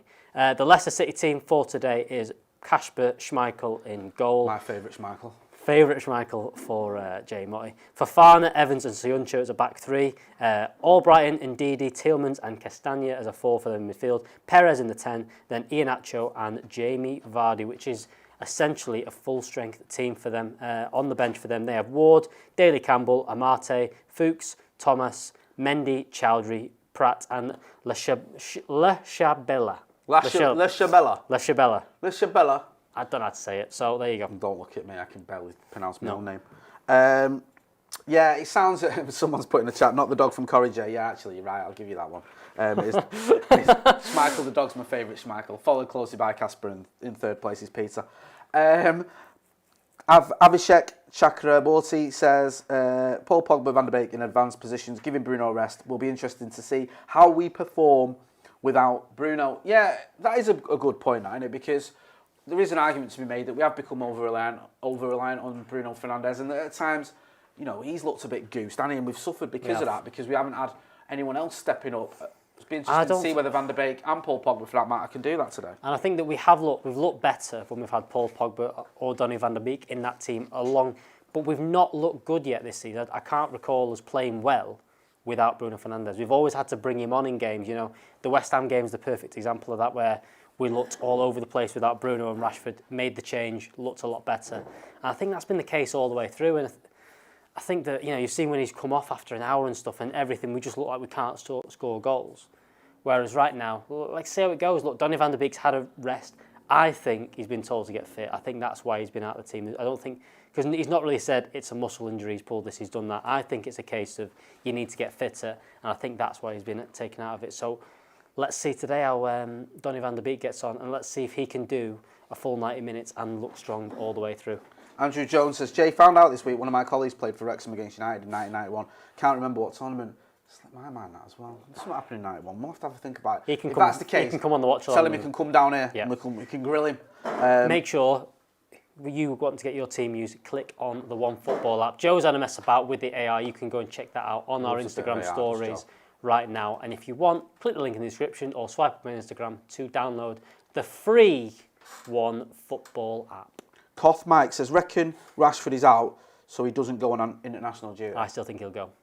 That's going to be painful, to watch that if he ends up I still think he travels. I think he may not play, but I think he travels and has a fitness test with England because he wants to play. I just think he will. We've been stitched up with England in the past. You remember, I know people will laugh because it's Phil Jones, but Jose was going mad that Phil Jones had an injection the day of was it a friendly or something, and then was out the week later. And it's like, you know, far too often when United have sort of had these players that aren't 100%, they've gone for England and it's just been exacerbated, or they've ended up having an injection, or they've ended up playing and not being fully fit when they come back. I think with Marcus, the amount of times that we've seen him this season playing through injury, we know that Henry Minter and other people were talking about the fact that he needs an operation that he's going to have after the Euros. We know that he was struggling against Milan. He's obviously not fit, hence the reason he's not in the squad, because Ollie would never not put him in the squad if he was available. So I think the best thing for all concerned, well, the best thing for Manchester United, is if he doesn't go to the England camp. I know that he loves playing for his country, and I get that, but, you know, we need him. We need him at United. We're hopefully, after today, fighting on three fronts. I think we're good to go over, you know, to the lads. Are we going over to lads? Going over to the lads. Not quite What are you saying there? Two fronts. Why, what are the two fronts? FA Cup and Europa League, you said three. We're still in the league. City can still capitulate. It's going to happen. Got to compete in the league. You don't just when they get beat by Leicester, first week after that, it gets to 8 points. You can't just take the league off. That's not how it works. We're going to win the league. Andy Tate shouting nonsense. So we'll go over to him now. We're going to go over to Joe Smith and Andy Tate, and I'll be joining them shortly as well. They'll be taking you up towards the game and throughout the watch-along as well before we go back here for our time for you with the next round of the draw with Ronaldo Brown, wherever he may be. So yeah, we'll have you covered right through the game, and after the game with myself and Joe. Then after that, you'll be hearing from Adam McCullough and some of the other guys as well. So make sure you're staying locked. Keep it locked, as Adam McCullough would say, to Stretford Paddock. And give us a like if you've not done already. So let's go over to Andy Tate and Mr. Joe Smith. Yes, Andy. How you doing, mate? I'm okay, mate. Are you? Are you excited for the game? FA Cup quarter-final. We're getting toward the business end here, aren't we? Yeah. And it's a chance. We've got to take this seriously. Missed opportunities last few months in semi-finals. So this is where, like you say, end game begins. It's, end of season. End game, bit of a Marvel reference there. Yeah, definitely. Anything can happen between now and the next, was it 8-9 games? Yeah, not long left now, is there? And it's getting to the point where every game is a big game, isn't it? Every game's a big game, and you just got to take it seriously. I mean, Thursday was monumental, and we did an Italian job. We didn't need a traffic jam, no minis. Right. You know what I mean? Manchester United society, and we did it. People in the comments are already talking about your shirt, Andy. Very nice, isn't it? What year is that, for anyone who don't know? It was the summer of '89 for me. 14 years old in Fleetwood Mac. Fantastic. Do you remember Fleetwood Mac? Yes, I do. From the time? I remember when rumours came out. I was outside HMV to buy it on vinyl. Is that true? No. When did that come out? 1978 or something? 1973? They played Main Road in '89, and on a summer night you could actually hear the music coming over Manchester. You could hear Fleetwood Mac playing, and I lived in Miles Plain. Pretty fantastic, isn't it? Yeah. Free ticket, essentially. All you had to do was, pay rent in a house that happened to be near walking your dog, a listening to Fleetwood Mac at 14 years old. Did you ever have it where there was bands that you didn't like playing, and you refused to walk your dog in case you got influenced by Satan's music? I don't know. That's probably what you're into, innit, with that long hair. How dare you? How dare you? Shall we have a look at the starting 11 then, Andy, because we've not had a chat about it yet. Have you seen the starting 11? Do you know the starting 11? Not yet. Okay, well, the starting 11, here it is. It's on the screen. Henderson, Wan-Bissaka, Lindelof, Maguire, Tellez. And then Fred, Matic, Greenwood, Van der Beek, Pogba, Martial. I don't think anyone, any human being, guessed that this would be the starting 11. For starters, no Luke Shaw is a surprise to many. Matic and Fred, that surprises me. And then, of course, Greenwood, maybe less surprising. But Van der Beek, who'd have thought he'd have come in and start? Paul Pogba, another one who we thought he might have 45 minutes in him, but, looking like he's going to start. And Martial, again, looked like he was going to be out. Are you surprised by that team? Do you like that team? Does it worry you that, in theory, there is 3 of our front 4 barely just fit enough to play, and they're all starting? It's worrying, but if you look who's come back into the affray, Pogba and Van der Beek, it's not a bad backup, is it? Yeah. Someone said in the comments here, do you think that he may be going into a diamond? I think it will be a diamond. I think it'll be Fred Matic at the base, Pogba and Fred either side, and then Van der Beek at the front of that. I think it'll be more of a diamond with Greenwood and Martial both up front. Personally, obviously, we'll find out as soon as the game kicks off. What do you reckon, Jay? Do you think it might be more of a diamond, or are you expecting, Pogba on the left, Van der Beek at the 10? No, I agree with you. I think you've nailed it there. Matic is probably the best one to sit in front of the defence. Yeah. Also, when Tellez goes wandering about, sometimes he drops in a bit as well. Pogba on that left-hand side. We were talking about this the other day, weren't we? I think it was the FA Cup semi-final against Spurs in 2018, was it 2019? 2018, where he was more or less on the left-hand side. I remember on Goodison as well, he played on the left a few years ago. I know I'm sort of picking out a couple of games over like a 3-year period, but he can play on that left-hand side. We've seen him do it very well. He was more or less there against Milan, wasn't he? Yeah. So it's not like that's a problem for him. And I'd like to see Mason more as a striker, as part of a 2, rather than on that right-hand side, because I just don't think we get the best out of him there, and that's not his preferred position. I know he can do a job there, and he does a very good job there, and I've been impressed with his performances of late, especially as West Ham. Sorry, we've got the West Ham Arsenal game on here. West Ham have just hit the inside of the post. We'll keep you up to date with that score as well, by the way. It's currently 3-2. West Ham were 3-0 up. Yeah. Looking like Arsenal may get a draw or even more now, isn't it? Yeah, it does look like that, and that's one of those moments where you think they could have wrapped it up there. hit the inside of the post. It was a bit of a scramble, and you make that come back to haunt them. But I mean, I suppose if you're being ultra picky, it's kind of better for United if West Ham don't win because they're closer to us, aren't they?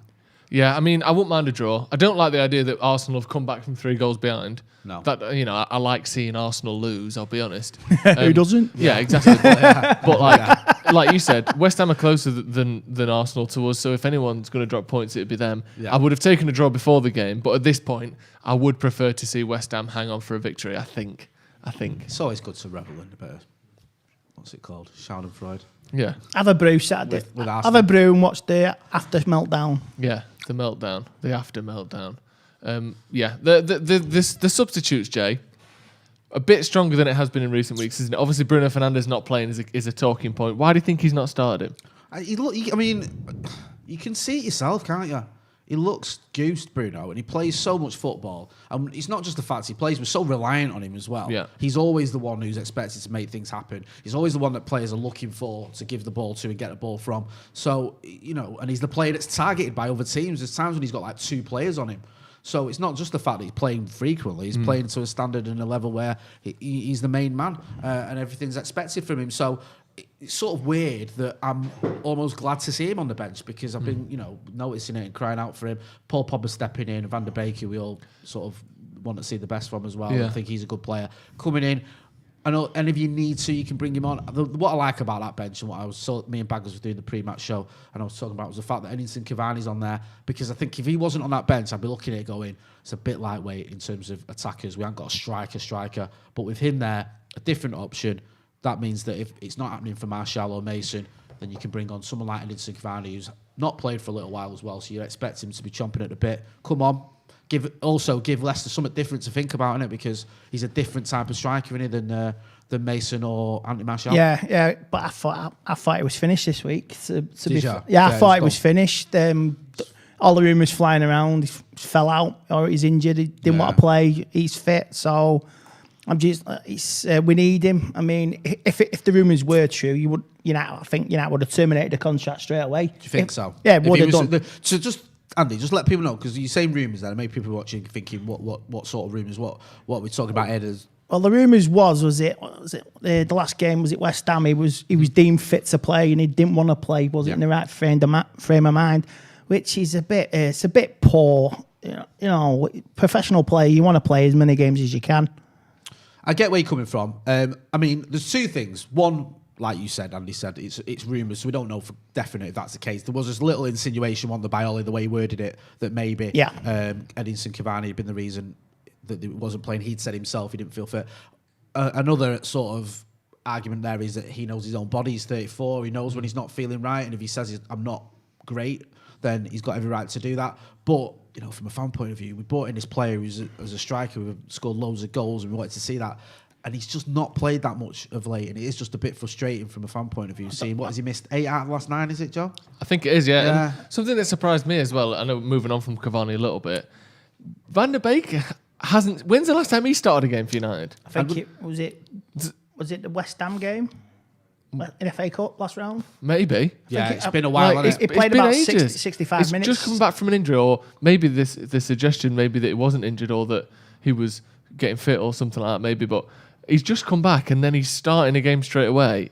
I'm a bit surprised by that, to be honest. I wonder why he's picked this game for him to start. I think we've got the international break after. He can really, empty the tank in this one and he'll be fit again afterwards. I don't know. Does that seem strange to anyone else that Van der Beek is coming in from the start in this match? A little bit. Sorry, go on, Andy. Go on. Probably to be told, get this game time, go on international duty, get some more training, work hard, see what you do with Holland, and see why you come back for the Premier League running.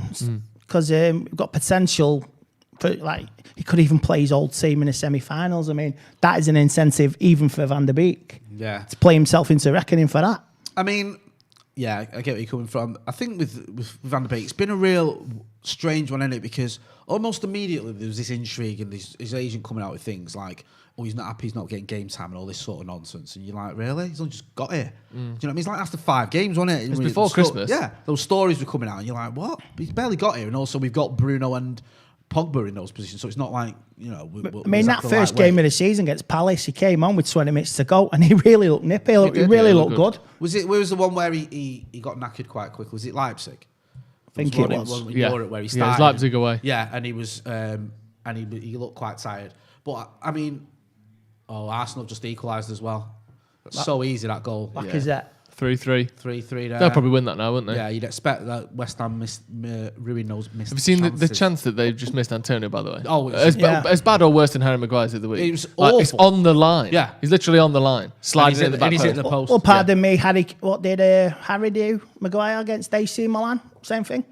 Yeah, same thing. That's it. Concentrate. I didn't expect it to come to me. You just run with it, push your body into it, and it goes in. Yeah, now it's 3-3 at the... it's good for us. London Stadium. This is positive for us. Yeah, a draw. I mean, draw's good for us. A draw's not bad for United, is it? I mean, really, in Arsenal, if it was anyone other than Arsenal, you'd want 10th place to beat 4th place. Yeah, wouldn't you? Or yeah. 5th place, I think. It's just it's Arsenal, and they're because absolutely it's Arsenal, insufferable. You won't mind seeing them lose. But yeah, I want to watch the match. Watch the match then. It hasn't started yet, which is another point. The game starts in 20 minutes. Manchester United's game. Someone says, "How do you blow a 3-0 lead?" Well, I don't know. Didn't Arsenal do that against Newcastle quite famously? Or was it the other way around? That's Tottenham Hotspur. No, I think Newcastle, was it 4? Was it Arsenal? Sorry, yeah, you're right. Arsenal was 4. Were they 4-0 up? 3-0 up. 3-0 up and lost 4-3. They were 4-0 up. They were 4-0 up at Newcastle. 4-4. Yeah, 4-4 Newcastle. Yeah, it's the only time any team has ever come back from 4 goals down, isn't it, in the Premier League? As producer Cam was saying to me here as well, how do you blow a 3-0 lead? Score 2 own goals, apparently, West Ham. Score 2 own goals and then not be able to score from the goal line. From less than an inch out. Yeah. And now it looks like Arsenal are in the ascendancy. Really putting the pressure on. Yeah, it's 3-3 in that game. We'll keep up to date with the Arsenal score. Getting giddy. They are getting giddy now. Speaking of scores then, we'll do it a bit earlier this week. What you're thinking, what are your thoughts, should I say, on the game today? Because United haven't been scoring a lot recently, but defensively we've looked very good. Then again, in the Cups, we've been a bit more open. Obviously, the 3-2 against Liverpool, and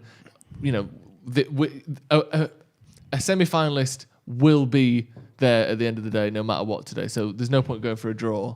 Are you expecting a bit more of an open game, or do you think it's going to be more of the same, defend well and try to, get stuff? The away record speaks for itself in our competitions. I mean, we've only lost, was it to Leipzig, and we lost to Istanbul. Yeah. So I think it might be cautious, cagey, but I don't want to go out of the FA Cup. I want to win the FA Cup. It's 35 years since we won it, and I was 10 years old. And that's a long... I remember that, beating Everton 85. I'm sure Jay remembers it as well. 85. Whiteside. Vaguely remember it. But I want to win this FA Cup. I'll win 2 cups and finish second, and finish as much points as we can. Yeah, 2 cups in second would be good, wouldn't it? If we can get to 84 points in the league as well, and then like you say, I would rather finish behind City 7-8 points in them 14-17. Yeah. Then where you've made your mistakes, and what you have to correct for the following season. Because City did that themselves last season.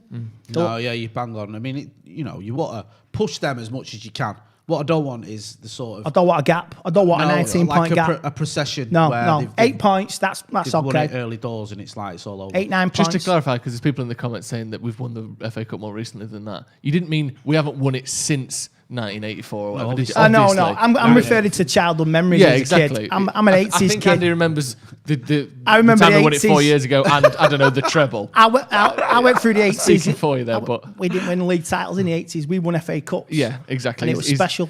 Andy's reminiscing back to a time 35 years ago when he watched him win it as a child. Not, we haven't won it since then. I think reminiscing with Fleetwood Mac with this. Exactly, yeah, exactly. Martial. Yes. He's back in, he's fit. Cavani's on the bench, so obviously he's capable of playing some minutes, you would assume, because otherwise why is he on the bench? Yeah. Are you surprised he's gone with Martial? Because, he's also someone that's injured, presumably a bit fitter than Cavani, but, if they're both available, why do you think he's gone that way? I think you look at recent games as well. Martial, what was it, 2 weeks ago, was man of the match at the Etihad. Yeah. Obviously didn't get a goal, but he played very well. Hence the reason he got man of the match. Cavani's not played for 6 weeks, whatever it is, or 4 weeks. As we said, he's missed 8 of the last 9 games. So you think Martial is probably the fitter of the two. Yeah, Martial's got pace as well. He's got pace, and also he's got that match sort of fitness because he has played recently where Edinson Cavani hasn't. So it kind of makes sense to me as well. And also, again, it's lots of rumours and conjecture. But if there has been a bit of an issue, then you don't want to sort of drop Martial for someone who's caused a bit of a problem. Where Martial, as far as we know, has just got his head down and been training hard and trying to get back in the team. So I think Martial deserves his start, and I'm not worried or bothered by the fact that Edinson Cavani's on the bench rather than Anthony Martial. I think if everyone's fit this season and everything, you're looking at it on a sort of level playing field, then you probably would pick Cavani for the number 9 over Anthony Martial. But it's we've struggled the last 8 weeks with injuries. Struggled with. That's why we've dropped off pace in the league. So do you think that might be an indication that we're playing with like 2 up front rather than, Cavani's obviously much slower than Martial. Do you think the fact that it is Martial maybe means we've got Greenwood and Martial up front and they need that pace to get in behind because we don't have the wingers? Yeah, definitely. Because you see Leicester, they're showing out to beat Sheffield United, didn't they? So it still rattles me how we lost to Sheffield United. Yeah, that wasn't but good. Leicester put it, that's how you do it.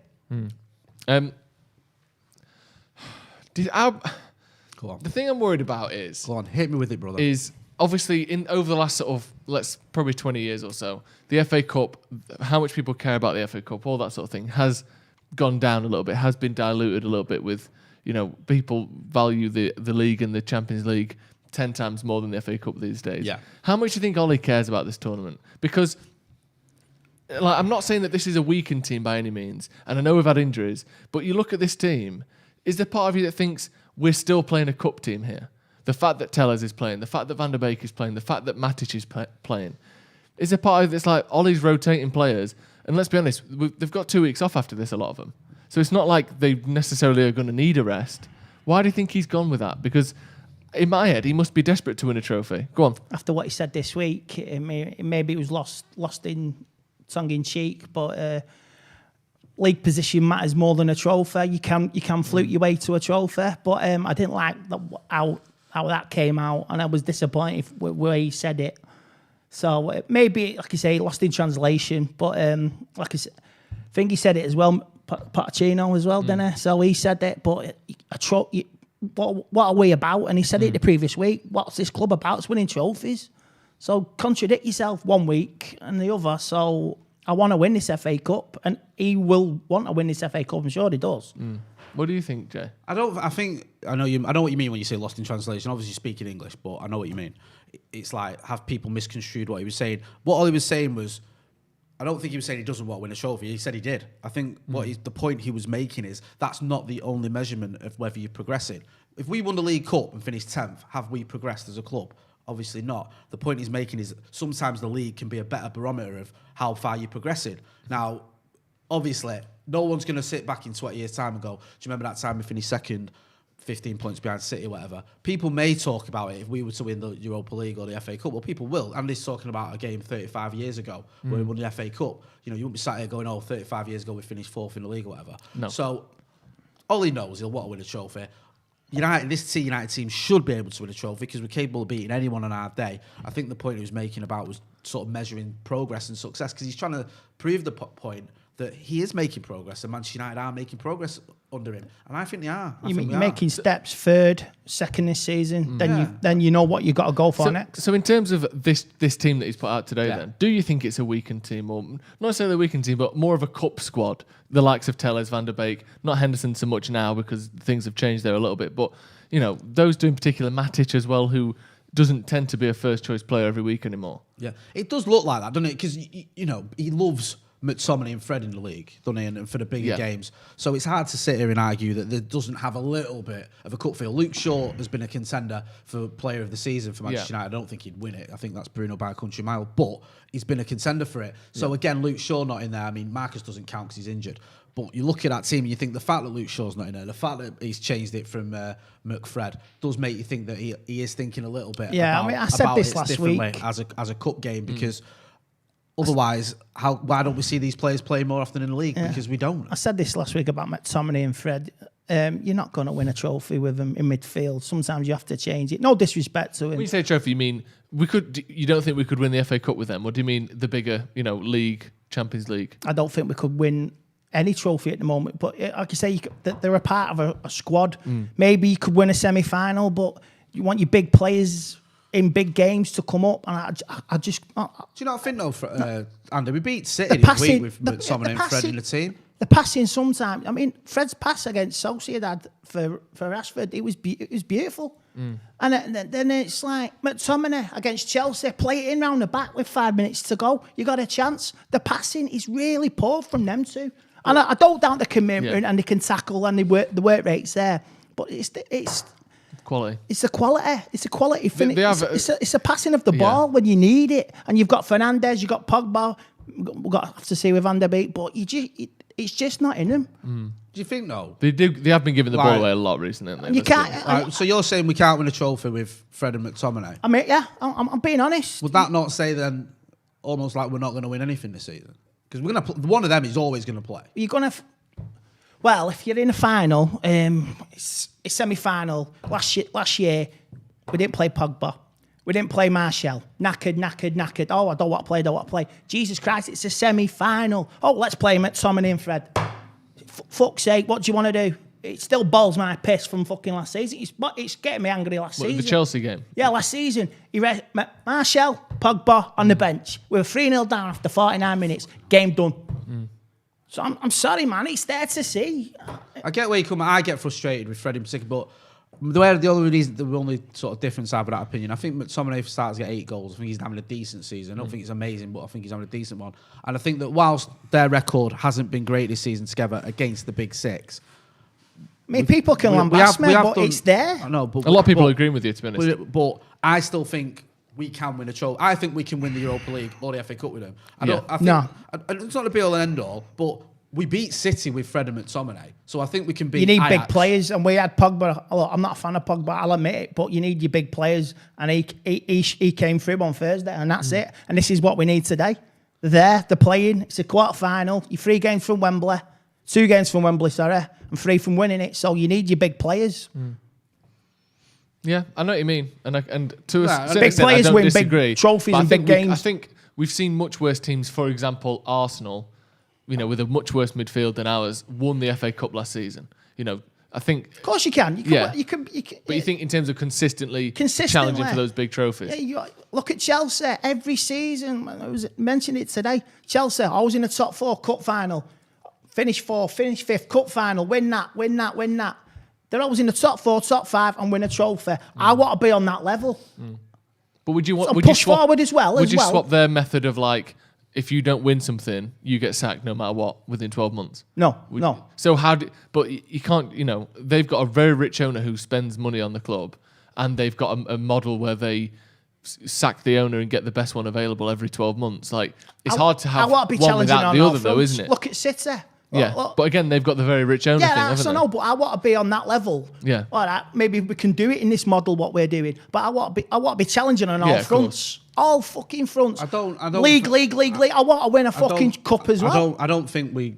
I agree on the fact that I don't think McTominay and Fred's going to win you a league, and I think long term that's got to change. But this season, I still think we can win the Europa League and FA Cup with them playing if they have to. Yeah, me too. But I know what you mean. But surely the fact we've got to.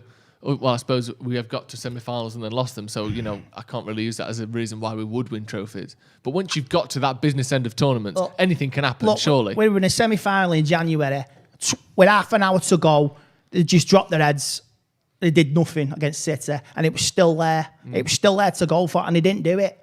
And Jay was. You was there as well, and Jay say even though it was them, it fucking mattered. Yeah, but it mattered against City in the league and we beat them. I know, but it's the fucking semi-final of a cup, mate. This is why we love United. I mean, you're down tools, then you turn up at a game. You know what I mean? The consistency is hard. It's consistency, yeah. I'm getting angry now. I'm sorry. Yeah, well, let's not get angry. Let's the Arsenal West Ham game finished. Sorry, Jay. I'm sorry. Listen, I want the same as you. I'm not disagreeing with you. I get frustrated. You know what a derby means to me. I'm annoyed that we keep getting to these semis and quarters. And long term, I think you're right. I don't think that midfield is particularly the answer. But I personally think we've got a good chance in both those competitions. Yeah. This season, obviously the league's out the fucking window. Yeah, the league is almost impossible. Not what you said 20 minutes ago. No, let me clarify this, right? Well, what did you say? I said we're on 3 fronts, and he said we're not on 3 fronts. We're still in you still have to play the games in the league. Of course you don't sit it out. If we knock off in the league, we could still finish 5th, and that would be a disaster. I'm not saying, and I think you know this, that we're going to win the league. Although, Mind Never you, say never. 8 draws, Yeah, exactly. and we're in it. City draw draw 8 them games. last 8 games. Yeah. We're in it, lad. You know what I mean? Yeah. Don't forget, and 8 points in April, it can be done. It can be done. We did it. What was it? We were City were 8 points ahead of us. Then we dropped it. We were 8 points ahead of them, and then they won the fucking league on the last day. So that when was that? 8 years ago. Yeah. 16-point swing in about 6 weeks. 12-point swing with Newcastle, wasn't it? Yeah. And they play Leicester next. Oh, there you go. It's not. I'm not. See? I don't think I would. No one on this table would make us favourites for the league, not by a long stretch. But it is not impossible. You know, football exists. We've seen things happen. We've gone from doom and gloom to space of optimism in the space of 5 minutes. Do you know what? I like that though. Yeah. I like that. We've got a super chat from Joachim Nielsen. Back to the doom and gloom. I think just came in. That team, no chemistry. We're going to struggle this first half. Just prepare for something dreadful. I like that. Do you know what I like about that? I like the fact that the guy's done it in super chat as well. Yeah, prepare for something dreadful, guys. Positivity or what? Only one thing is certain: we are all going to be killed. Yeah, it's going to be. It's going to be. I think You are Arnold Rimmer. It will be a tough game, I think, today though. Are you expecting a tough game? Yeah, like I say, they're in the third place in the league on merit, and they've got a half decent squad. They've got a few injuries though, haven't they? No Maddison today. No, I mean, 3 of their best players this season in James Justin, Harvey Barnes, and Maddison aren't playing, which gives you a bit of comfort. I mean, you could argue 3 of our best players aren't playing either. I would have had Vardy in his prime. Rashford, Bruno, and. Sure, over the season, been 3 of our best players, haven't they? Maybe our 3 best players. I would have had Vardy a few years ago. When he was about 27, 28, I would have had Vardy at United. Yeah, I mean, you look at the goals he's consistently scored. He's going to be the main threat today. Even in the actual, who I've always dismissed as being shite, scored a hat-trick the other week. So he's stepped up a bit, hasn't he? Yeah. I think it's easy to dismiss him because City fans used to claim he's better than Rashford, and you're like, that's worked out well. But he's obviously a player you've got to keep an eye on. People asking what channel it's on. In England, or Britain, I guess, the United Kingdom, the game is on BBC. Yeah. So free to watch for anyone in the United Kingdom. So anybody abroad, if you've got iPlayer. Yeah, got iPlayer and a VPN, stick it on. Yes. Mark O'Connor with the super chat, he said, we jumped into third on the last day last season from 4th or 5th. This season, we've held down second since Christmas. It's only one position, but it's great progress. And it is worth mentioning, it's not just like third, second. For the most of last season, we weren't in third place. We literally nose over the line at the last second photo finish with Chelsea, wasn't it? Like we were for most of last season, the 5th or we were worse than Sheffield United for a lot of last season, and that is true though, isn't it? Like, do you know what? It took till well after Christmas to win the top 14 points off. Top 4. I know one's guilty of it on this table, but this is why I just don't understand this sort of revisionist idea about Bruno Fernandes's impacts now. Some people claim like, he's not been that great. It's a nonsense. We were 6 points off the top 4 when he arrived. We were shite. We've just been beaten off Burnley. Exactly. We ended the season in 3rd, and then during this season, only briefly, we've been top of the league. So you can't ignore that. It's, I know there's other factors. Martial came back from injury. Paul Pogba came back from injury. Yeah, but the impact of Bruno was just ridiculously good. Yeah, exactly. Dark Wolf Legacy with super chat says, Andy says big players win trophies. Wes Morgan and Robert Huth have won the league, so are they big players? I mean, not to speak for you, Andy, but the fact that you have to mention the Leicester centre-backs as like the biggest, not fluke because they weren't lucky to win the league, but like they aren't indicative of big players winning big games, is it? That whole Leicester squad was almost freakish, wasn't it? It was not like they are the one example where big games didn't. You know what I mean? It's a chance of a lifetime to do it, and they were in it. If you look at that season, even we were in it at some point. If we had a consistent running on last 10, 12 games, we were only like 5 points. We were chasing City for top 4, like Arsenal fluttered in Tottenham, in Chelsea. It was like 6 teams, and you don't get many teams with 10 games to go. Six teams still challenging for the league. The weird thing is, like, I know where you're coming from with the not just Fred McTominay, but some of our players not turning up and stuff like that, or not even not turning up, just the inconsistency. But that's what thing that happens with cups is you tend to get sides that do finish 3rd or 4th in the league who win the cups. I know a lot of the time we've had double winners and stuff like that, but because they're capable. Well, look at Arsenal over the last few they've won. like Arsenal have won decades. 5 FA Cups in the last 10 years, whatever it is, and yet not even troubled a title challenge. No. So sometimes that's what happens. You get these teams that are in and around the top 4 who can put a good running together in the that's FA what Cup. we want. We want to be on all fronts, even in final weeks of the season. You're still pushing in cups. You're still pushing in the league. That's what our club is about. And like I say, progression has been made last 12 months. And next season, you got to go for it again for all 4. You know, people always talk about, Jane, and I'm sure you'll love the cliche of it, the whole magic of the FA Cup, which is one of the most oversaid things ever. When's the last time a big team didn't win it? I know Wigan won it, but they were still a Premier League team. When's the last time a team outside... Portsmouth, 2008. 2008. Well, even then, Wigan. But they were both Premier League teams, weren't they? I know they weren't top 4 teams. You'd have to go back to... When's the last time a team that wasn't top flight won the FA Cup? 70s. Do you know? 70s. Non-top flight. Ipswich, 1978 against Arsenal. Were they not in the top flight? Nope. Don't think so. Bobby Robson was managing them.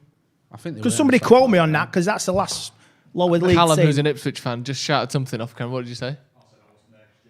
Oh, he said he wasn't there. No surprise, he was born 20 years later. Get a time machine and go and watch it. People always go on, don't they, about the crazy angle stuff like that, but they were 6th in the league when they played Liverpool. Yeah. Do you know what I mean? In 88. You know, that's the FA Cup from the below Division 1, I'd say. Yeah. It's hard to...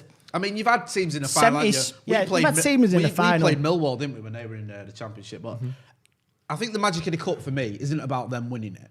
I think it seems like Millwall getting to a final where the whole giant killing Wickham got through stuff. to the latter rounds, didn't they? Right. Once? And you've had a few Lincoln a few years ago. And got to Wrexham when they beat Arsenal, you know, Mickey Thomas's free kick. It's that sort of thing of getting the upset, getting the result against the big teams. We've been on the receiving end of it a couple of times. Not necessarily lifting MK Dons, or was that the League Cup? That's the League Cup. Well, I mean, Bournemouth in the 80s, Barnsley, I think, once. The game has kicked off. Callum, we're watching it on iPlayer, so we are going to be slightly behind. Can you just refresh it, double check we're as far, as close to normal time as possible?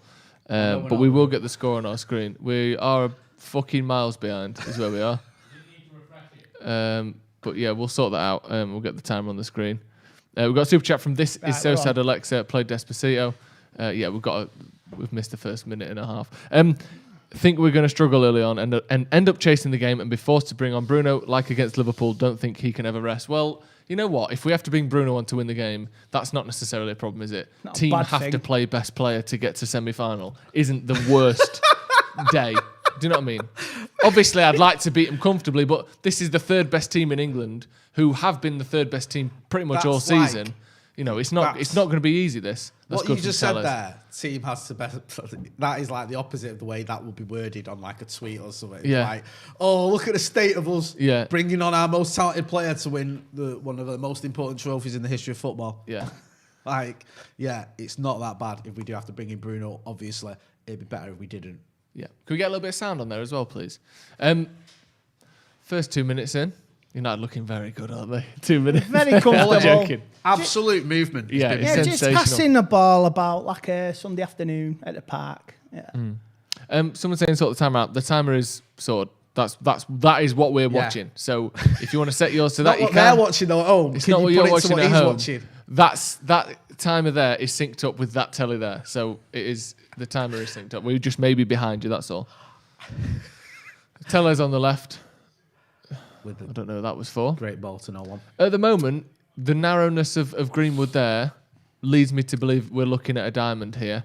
Greenwood and Martial both sort of within the 18-yard box when the opposition are on the ball.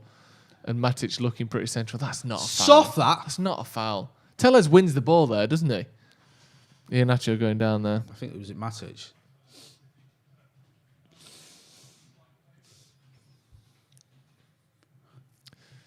I'm a bit worried about this. I always worried. Are you not, though? I thought I was a stress head. Great tackle. Great tackle. Yeah, Vardy playing the ball across to Iheanacho in the centre. And if it weren't for a Tellers then, that's a free shot from 3 yards out, isn't it? Too easy, that. No. He's offside anyway. Comfortably offside. Vardy was a yard, maybe 2 yards offside. I think they've given it. Apparently, Adam McCullough just hit 100k subscribers. Yeah, well done. Congratulations, Adam.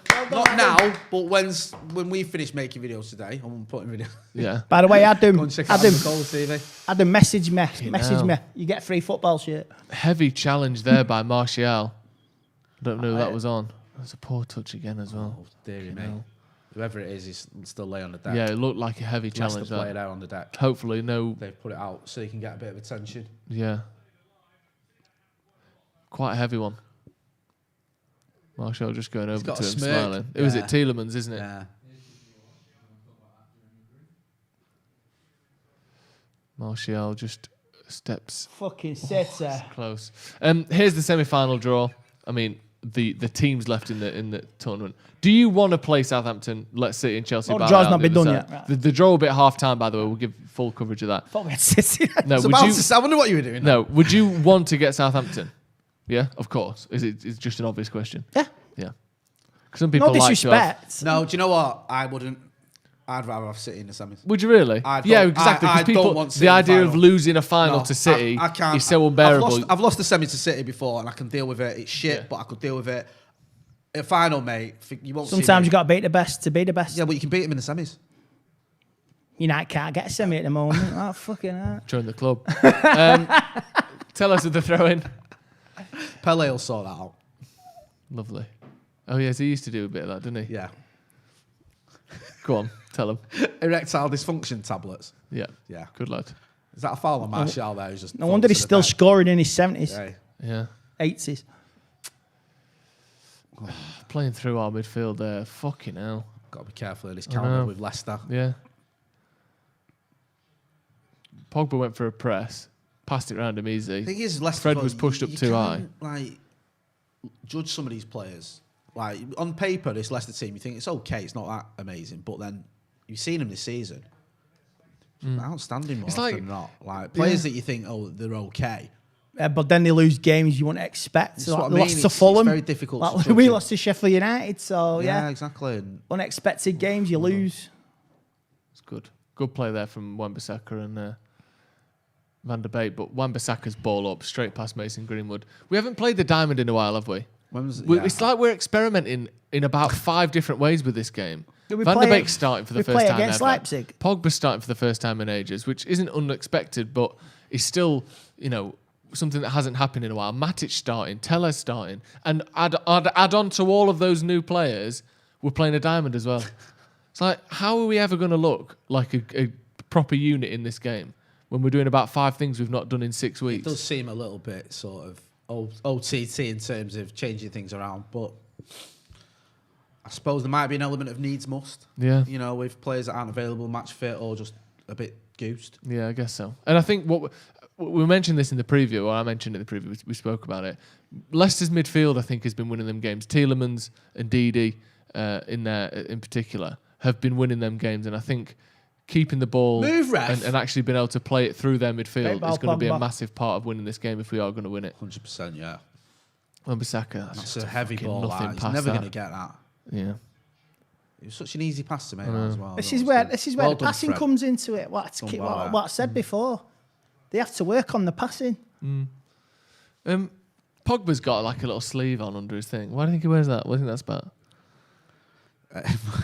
It's got a tattoo. It's obviously a tribute to Eric Cantona in the 92-93 season. But only on one side, look. His left arm, he's got a sleeve on. He's had that a few games now. What is it, like a very sort of medical thing? Or I don't know. Like a fashion because a lot of statement? basketball players do that.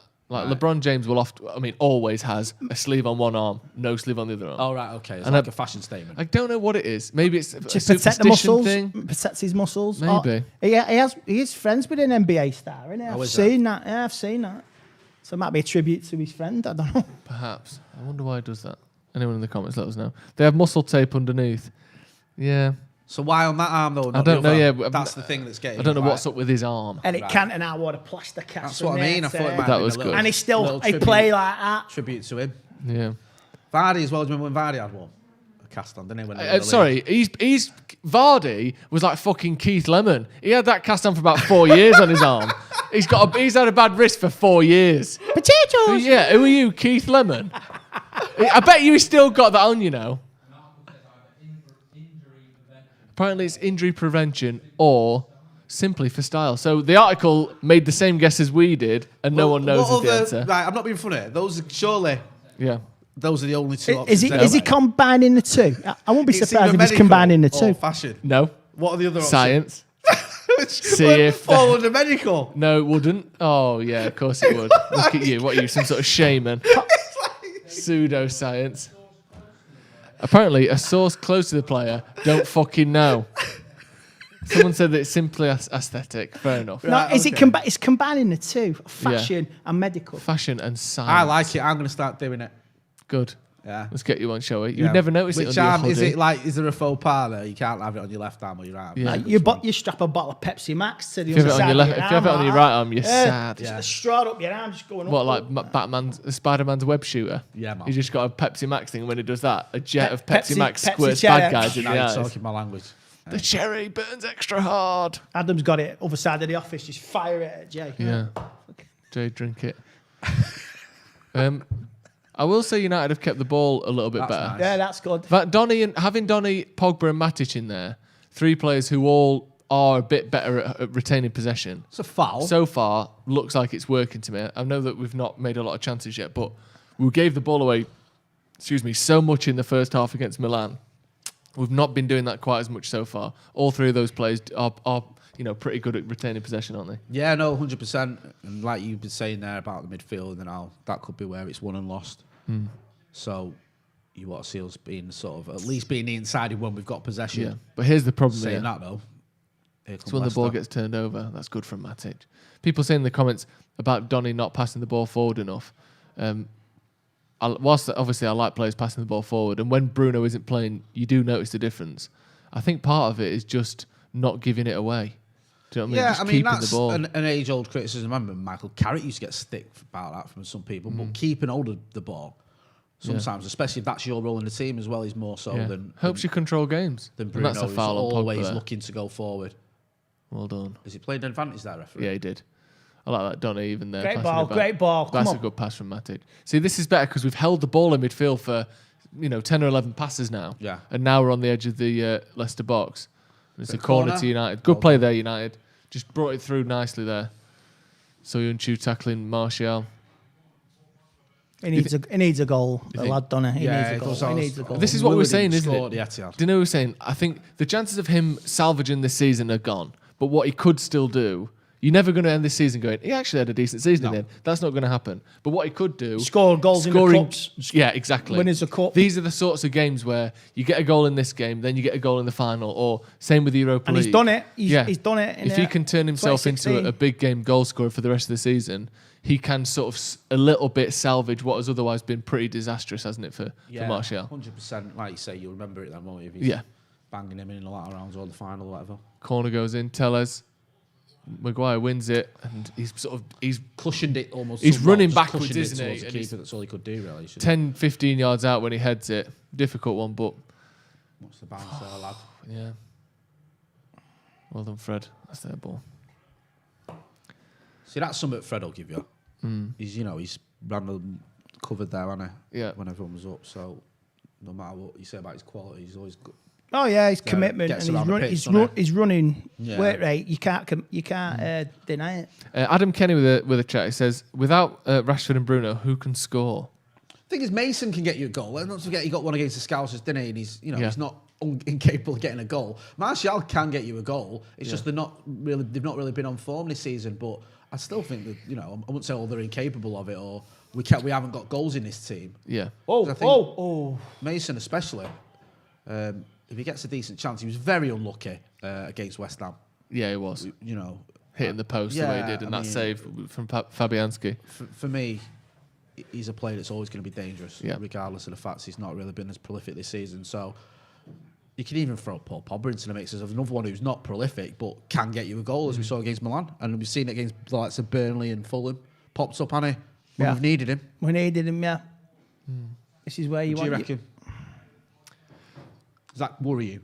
It does worry me a little bit. I mean, obviously this season they've got the lion's share of United's goals, and that goes straight through to Henderson. Good goalkeeping there.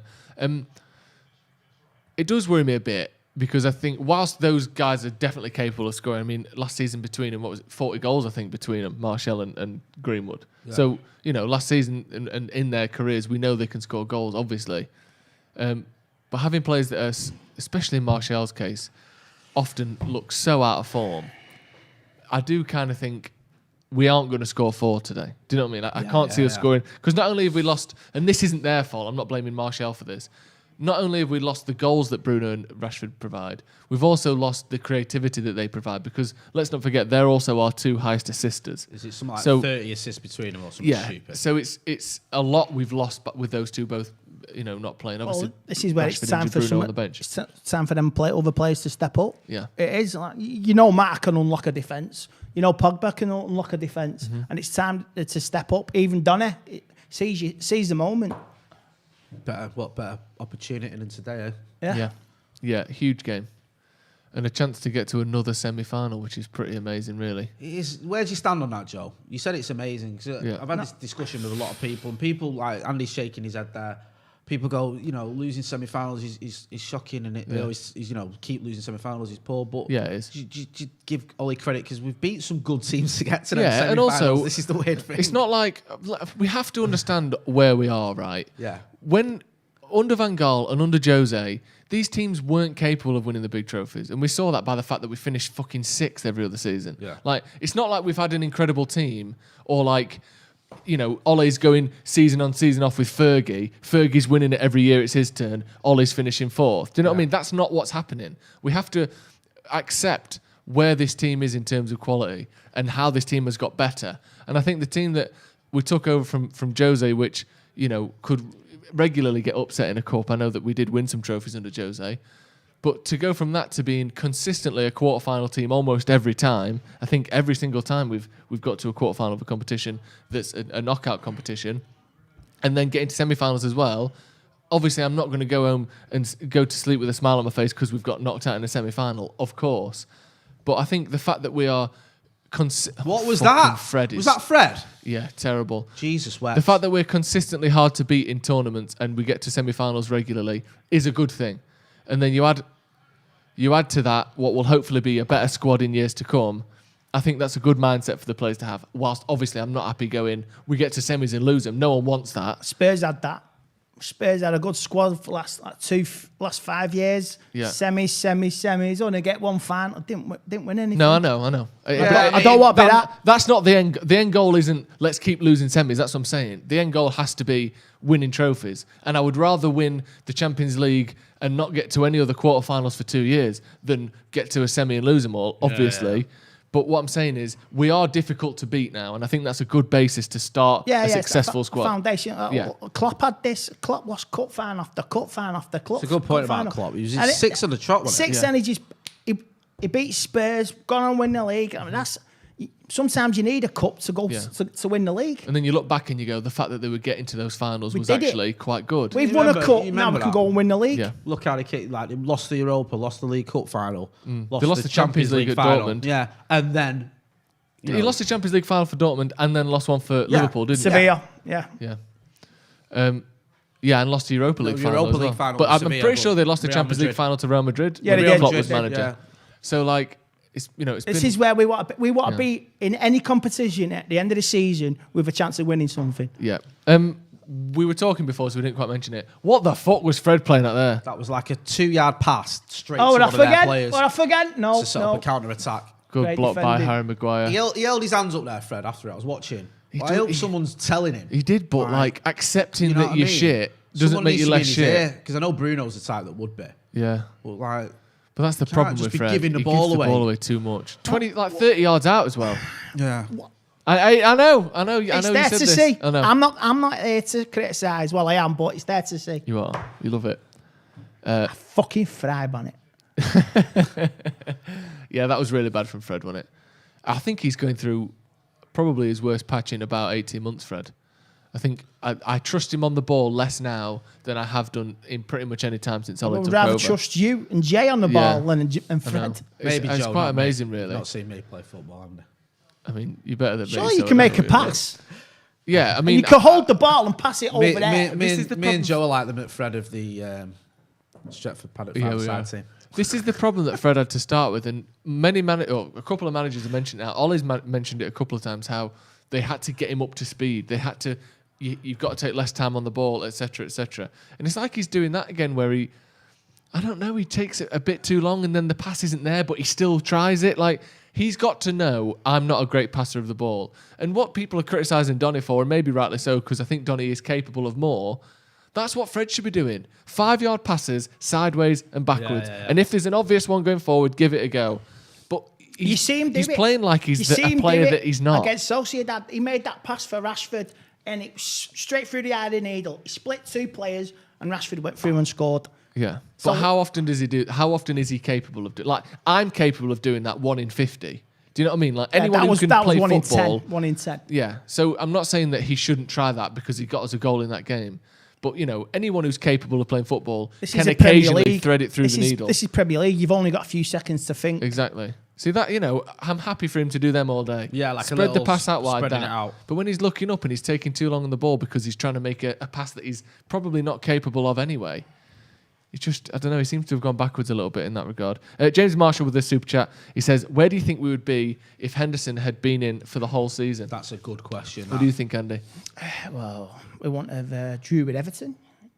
We wouldn't have ballsed it up against West Brom. I think we wouldn't have lost to Leipzig 3-0 either. And 3-2. we wouldn't have drew with Leicester away. So there's your 9 points. Won't be, so, Get up. So there it is. Fucking Albrighton there. See, here's another one though.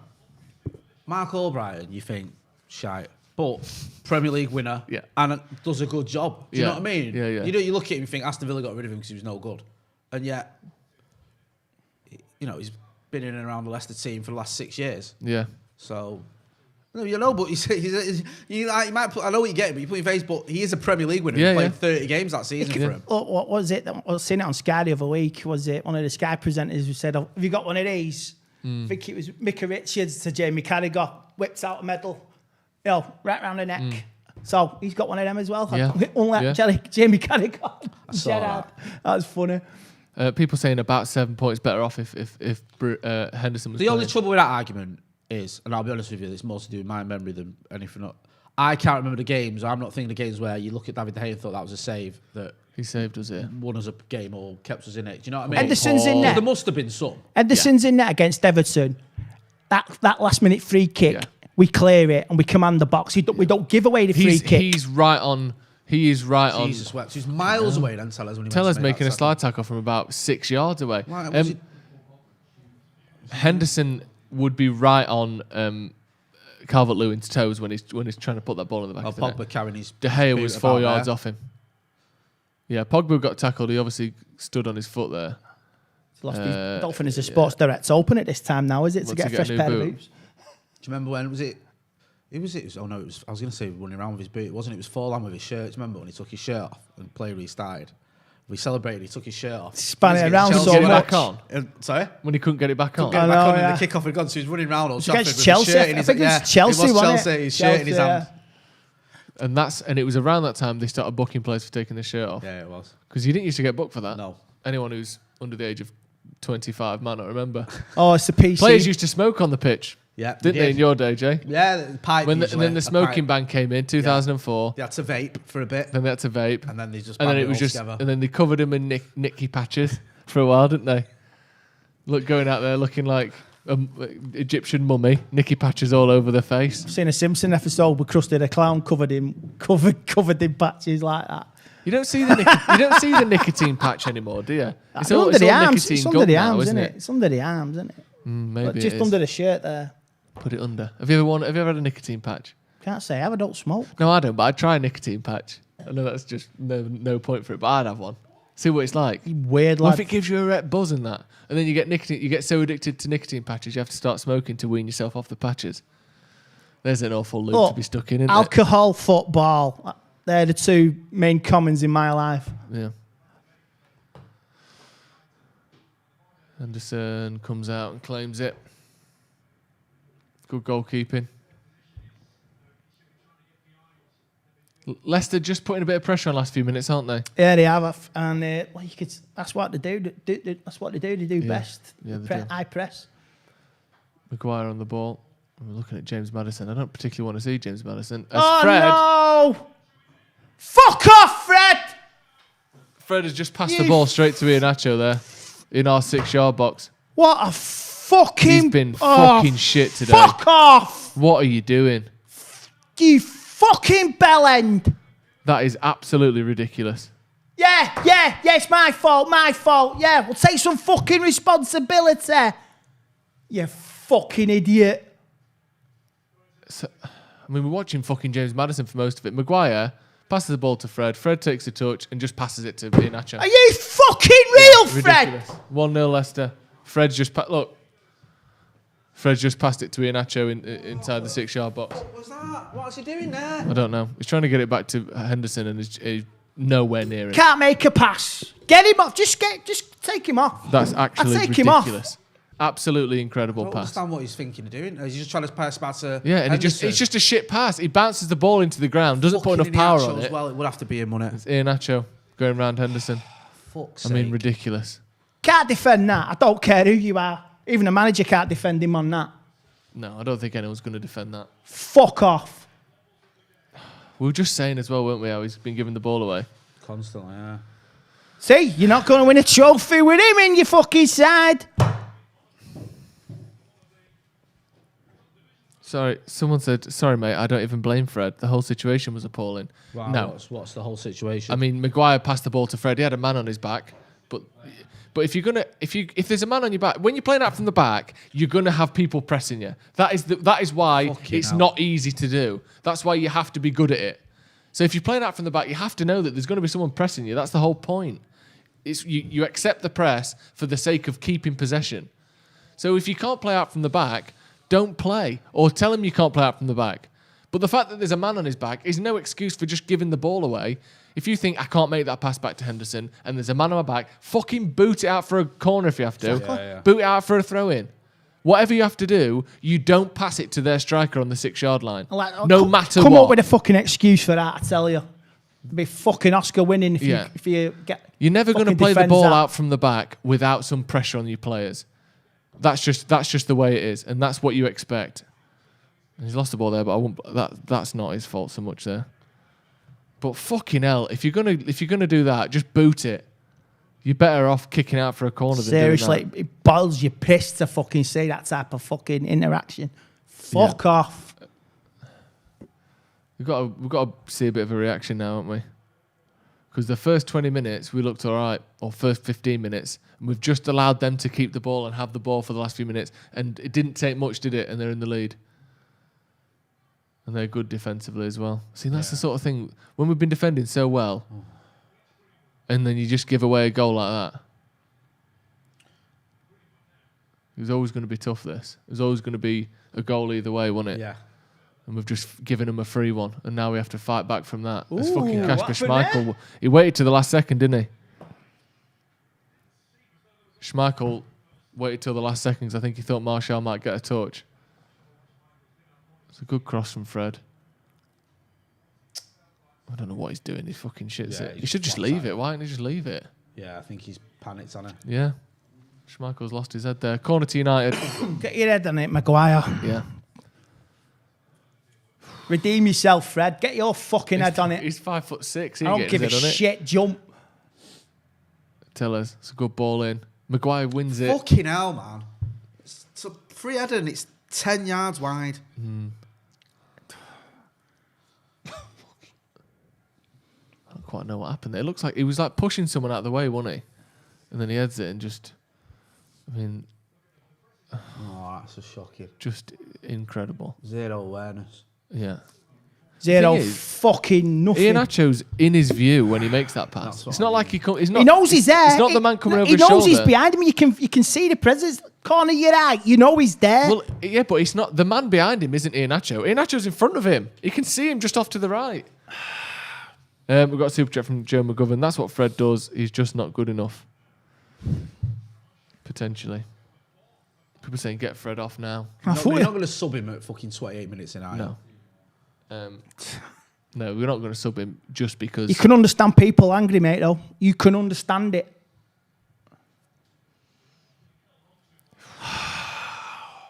Ayush Bosley has said, I know Fred is shit and that, but it's more of a structural issue. Have we ever managed to play up from the back more than 6 or 7 times a game successfully? Stop giving him an excuse. When's the last time we conceded a goal like that from giving the play out from the back? Maybe, actually, it was against Leicester, where Maguire passed it to Bruno, who gave the ball away. We don't concede a lot of goals from playing out from the back, do we? Really? No, not really. I think I know we don't always look amazingly comfortable doing it, but it's not like this. That very rarely happens. Something like that. Defending. You're right. Yeah. I mean, we've not even had a shot after 30 minutes, have we? No. Carl Hagen, typical United. We make the easiest of things look hard. Sick of us playing out from the back. It seems to cost us more often than not. Simple passing. It's just simple passing. It's been tough this so far, isn't it? Iheanacho. Is that a yellow card? You give me a yellow card there, Maguire? That's harsh, isn't it? Fucking hell. Knocks the ball past him and runs into him. It's a booking. Does he even step across him or anything? That's harsh for a booking, if you ask me. Yeah, it's a bit harsh. Like, he's not stepped across him. He stepped in a bit, but his foot hasn't got him. It's a foul. Yeah, 100% but like a foul, but I wouldn't have that as a yellow. No, like 2 of them and you're off. Come on. All Brighton on the ball here, I think. United have got to be careful because if this goes to 2-0, we're going to be fucking struggling here. This is fucking horrible. This has got a loss written all over it at the minute, hasn't it? Yes, 100%. Like, I could see them scoring from this. We need to fucking buck our ideas up. Pogba's not been in the game. Edge of the box. Shot. Blocked from either Pogba or Fred. He's just gone straight into a man there. Come on, Donny. Play, Donny. Play, lad. No one to pass to, really. On your own, lad. Fucking hell, what are you doing there? I don't know where we could pass to, though. There's no one on. No, there wasn't. No one making space for him there. I don't know who he's meant to go to, and he's got 3 men around him. Abhishek. Just fucking boot it, and just put your foot through it. Yeah.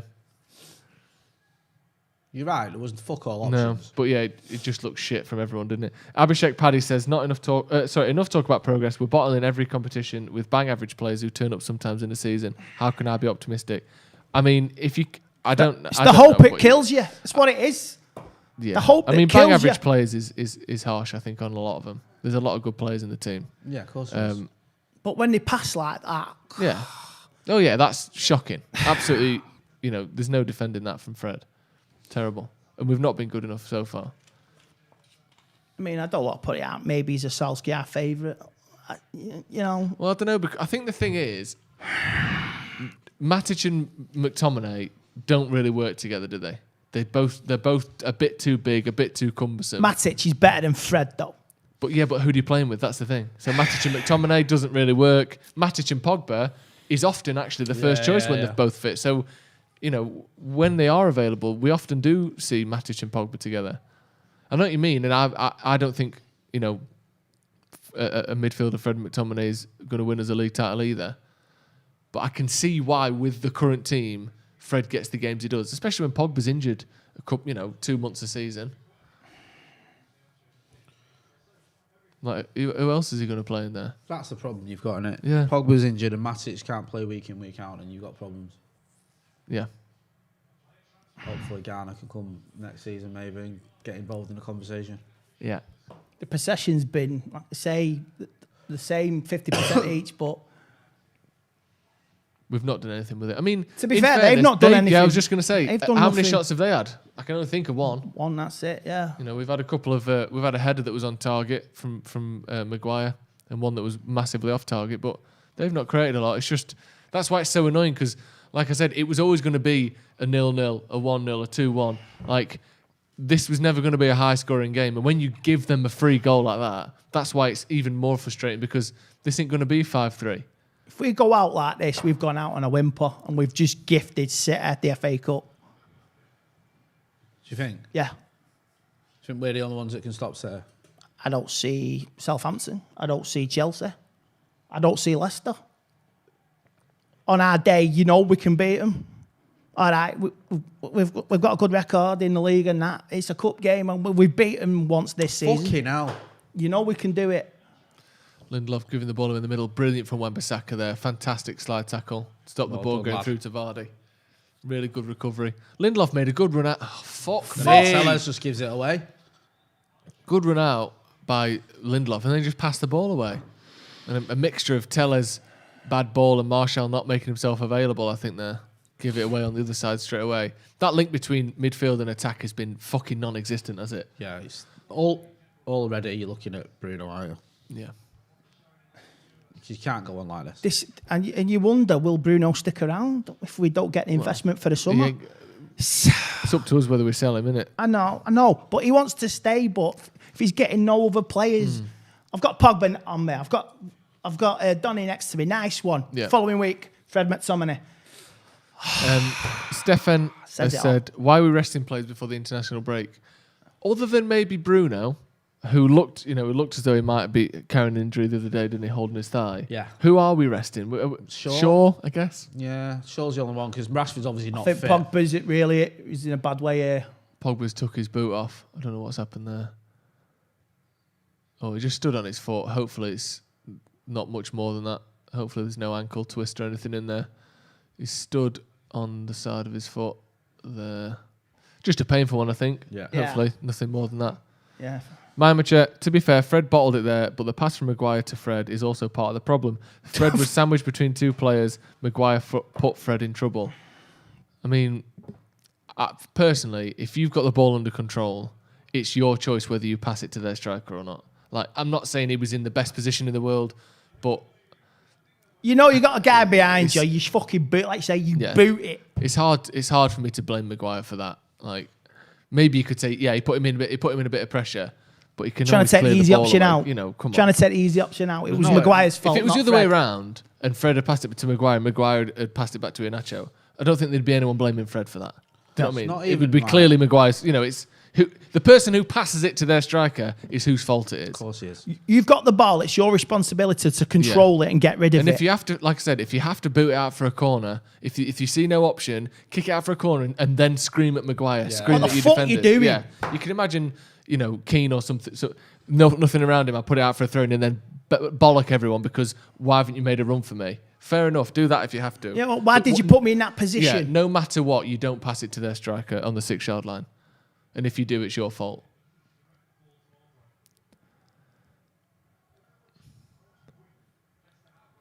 Hopefully, Pogba's all right. He looks all right to me. Unless he's sort of broken a bone in his foot, you wouldn't have thought someone standing on his foot's going to keep him out of the game. They hurt, but you get raked down the back of your Achilles, isn't it? It's the base of your ankle. It's going to be sore. Yeah. People saying Donny van der Beek looks exhausted. Surely not. After 35 minutes. I mean, I suppose he might be, but he is jogging about a bit, isn't he? So's Fred.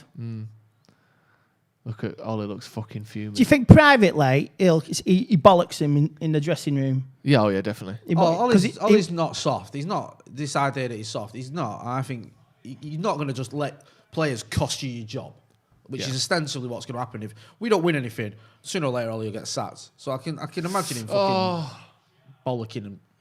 We saw it, didn't we? We saw it with Lingard on the touchline that time. We've seen it a couple of other times. But I think definitely behind closed doors. It's very. That's one time you've seen it. Fucking hell. But I imagine behind closed doors he must do because I can't see him just going, oh yeah, don't worry about it. Well done, Pogba. He should. The ball went into Martial. Go on, Greenwood! Get it! Yes! 1-1. Great dummy by fucking Van der Beek in the box there. Pogba did it. Just before that, Martial completely missed the header. The ball was there and he missed it. Then the ball gets recycled again. Pogba in. Fantastic dummy and awareness from Van der Beek. Mason there. And Mason Greenwood strokes it in to the goalkeeper's left-hand side. 1-1. Fucking big goal that. We needed that one. Fuck me. Got a super chat from Tommy. Well done, Paul Pogba. Shads. Brilliant. That's a fantastic Great dummy. little dummy Really there. good dummy. Did Donny know Mace was behind? He must have. Yeah, he's proper left that. It's a lovely finish. I mean, I say lovely finish. It's exactly what you'd expect Mason Greenwood to do in it. Like, left foot, 8 yards out. He's not missing that. He's not missing that. If you're not putting in the... I mean, it's using your football brain. If you're not fit enough and you're not running, but hey, someone behind me, let the ball run. Yeah, brilliant by It's using a football. It's using your brain. Beek. That's what you do, Fred. Yeah. Use your fucking brain. Great vision and awareness from Greenwood because that wasn't an obvious dummy. No. He must have heard a shout or maybe just saw him, but brilliant. Tommy Shads, if we buy Haaland or Sancho over a CDM, it would be incredibly frustrating. Take it over nothing, but we don't progress until we sort out the midfield. I agree We ain't with that. buying Haaland. We ain't ain't buying a Sancho. Vikram Singh says, why have we reverted to the midfield diamond? All the players look lost positionally. That's why there's so many wayward passes, in my opinion. There's another one from Matic. Let's not pretend there weren't dozens of wayward passes against City, against AC Milan in the first leg, AC Milan in the first half of the second leg. And we weren't playing a diamond then. And also, there are dozens of wayward passes all the time. Some of Play these passes aren't related to the diamond.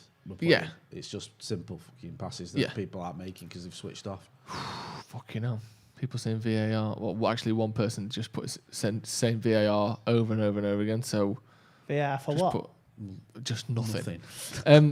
Sandro Can says, does Donny get the assist? No, I'm sure Paul Pogba will. But it's situations like that where you think there should be an extra possible award. Pre-assist. Not a pre-assist, like a... What, like a little badge in school? Like a merit badge. You get a merit badge. A merit badge for an assist. It doesn't get given for every goal, but that sort of goal where what Donny's done there is almost as important as what Pogba did. There should be an extra award you can give, just a little special mention. That's what I think, a little sticker on your chart. I'm giving Donny a special mention for that one. Bloody hell. That's a foul. Donny won't get the assist, but he should. He should get a mention. Honourable mention. Yeah, honourable mention. It's a nice way of putting it. Honourable. Yeah. The right honourable gentleman. He could score the winner for the 8.5 minute for me, mate. I love him. That's a good pass. That's better. Come on, Reds. Come on, up the gas. Come on. That's a good ball in as well. Get up. Go on, Tony. He's got 4 men round him. No wonder he's not won that. Fred takes it on his chest, and luckily it was an awful chest by Fred. Pogba. Pass back. Side foot. It's a drum roll then, as you said it. Pogba. You saw him lining it up, and he just passed it back, didn't he? Bit better though, United. Someone saying Blue Peter badge, an honourable assist. It is a terrible chest, that, wasn't it, for Fred? Oh, it was awful. You get a Blue Peter badge, Donny, for all your hard work. Seems like every one of Leicester's chances is we're just cutting back from a different fucking camera angle for it. Which suggests to me it's us fucking up. Yeah. Do you know when they're showing James Maddison in the crowd and then they cut back and Iheanacho's round the goalkeeper? Yeah. That suggests to me that it was an unexpected chance because we've made a mistake. Football BBC IQ hates award. us. BBC hates United. You know what they do. They've got to, haven't they? Yeah, maybe the Football IQ award, the Big Brain Play, BBP. Big Brain Play. It was a Big Brain Play by Donny van der Beek. That's not easy to say. That's like... Someone will come up with that. Give him a Donny kebab. More big brain plays than anyone else this season. Give him a Donny tonight with a lager for that. If we get through. Donny kebab. Donny kebab, yeah. Really crowding the goal here. Away.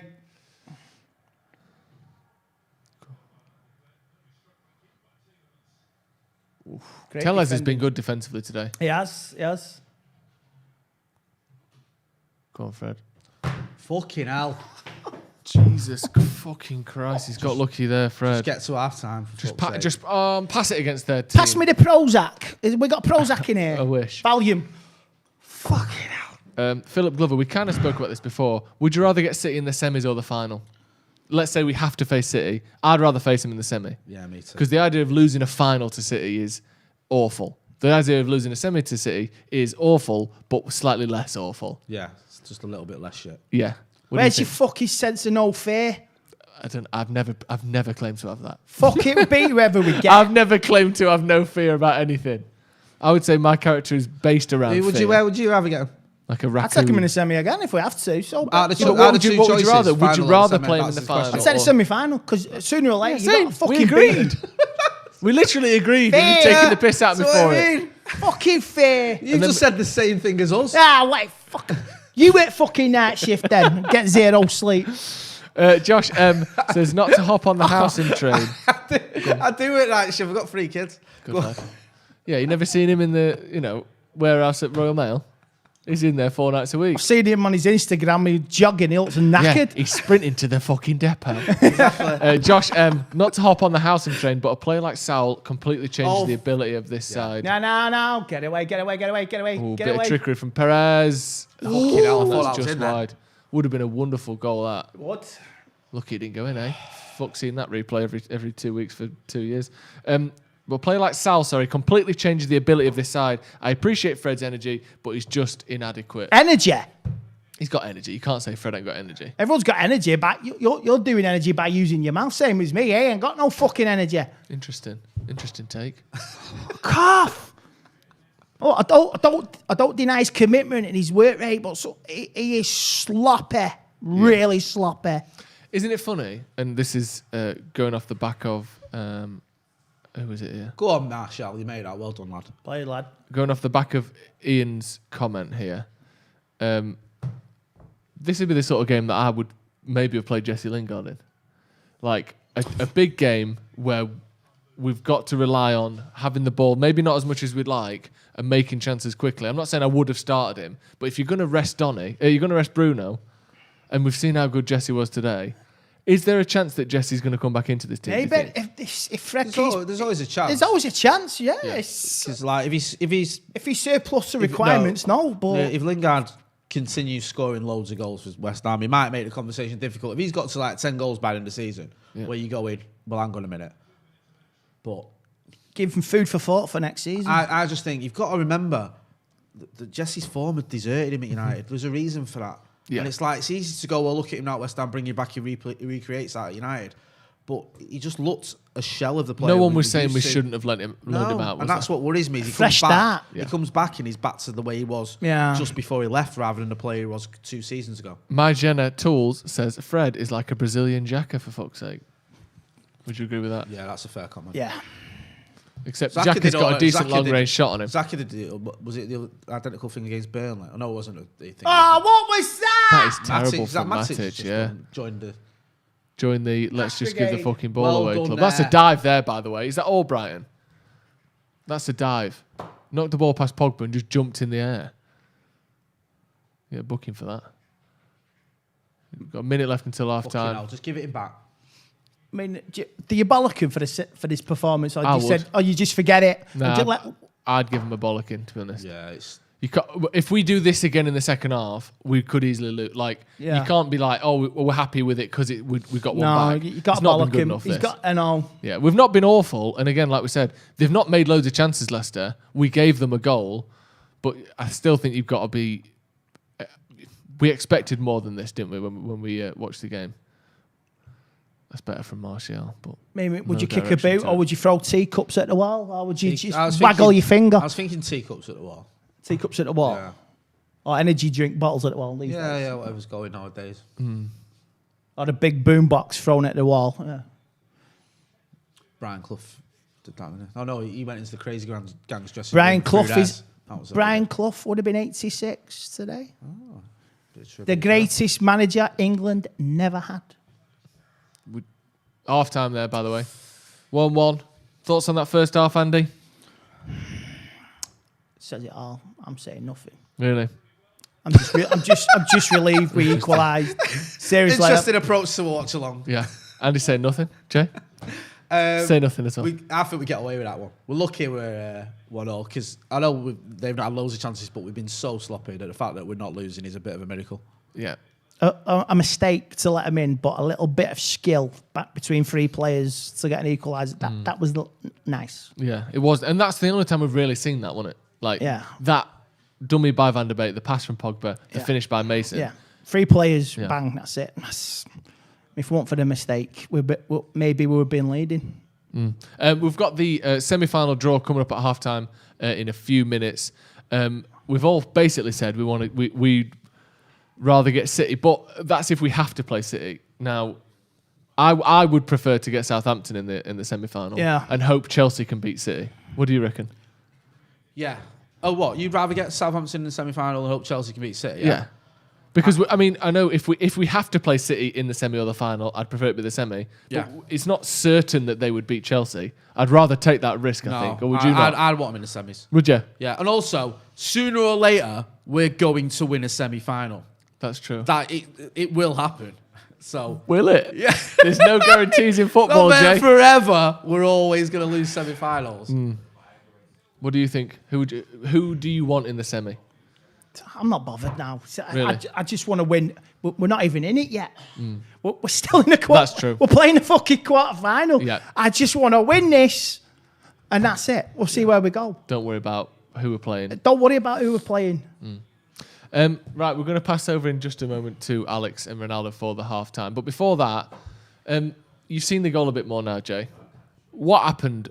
I mean, or should I say, what the fuck happened with Leicester's goal there? It's just a terrible ball from Fred, isn't it? If he's playing it to his keeper there, then he's got to be confident in the pass, and he isn't. He just seems to play a half-hearted pass that doesn't have enough pace on it to reach Henderson before he actually gets in. It's almost like he's setting him up. Do you know what I mean? And like, okay, I know people in the comments saying, well, Maguire's put him under pressure or whatever, but there's no excusing that pass. That's a terrible pass to do. You're just playing in a striker.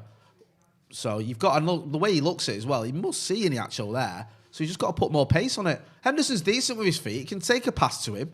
Just put a bit of pace on it so we can get there if you've got to play that ball. Just seeing a repeat of the. Do you know what I mean? And the thing is, if you do get it to Henderson, even if it's not the best pass ever, he can still like tackle his way out of trouble. Like the only thing that completely fucks everyone is giving the ball to the striker.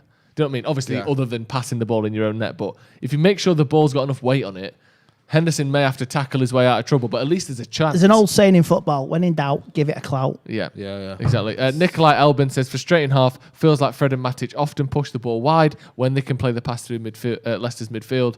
Donny van der Beek is so good on the half turn. And a couple more before we send it over. Just saying, says, considering Ollie's substitution record, do you really see subbing off Fred at half time? Doubtful.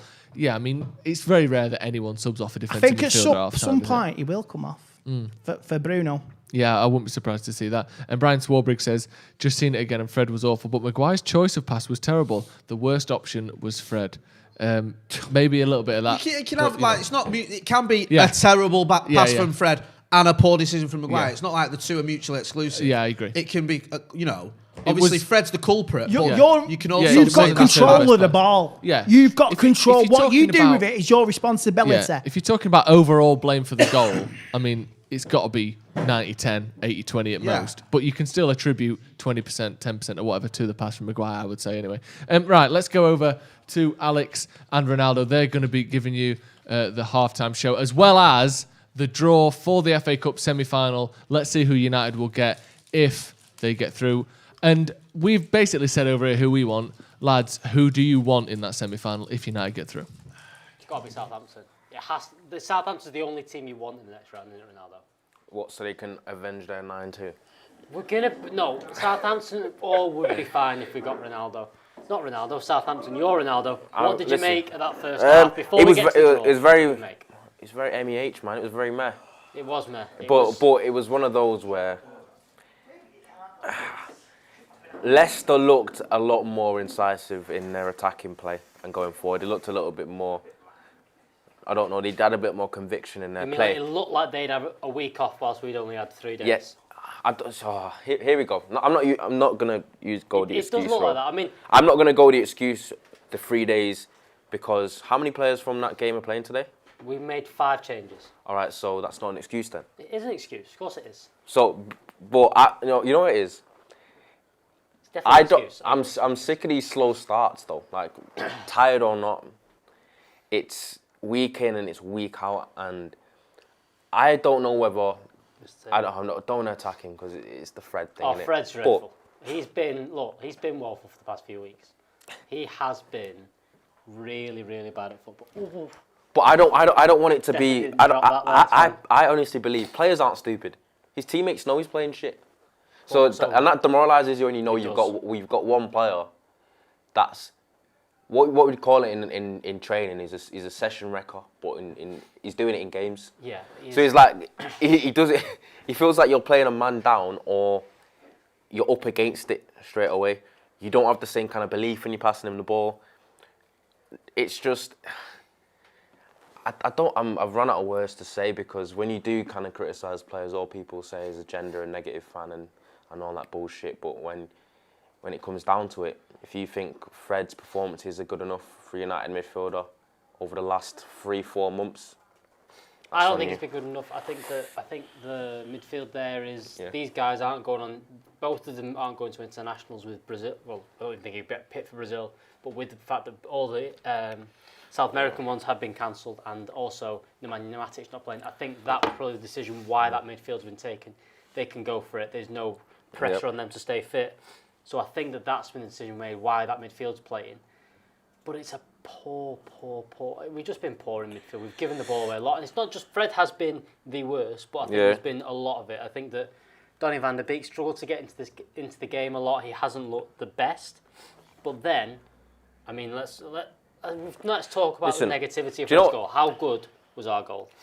It was a great goal, great dummy. Good bit of quality from. It was a last season's Greenwood finish as well.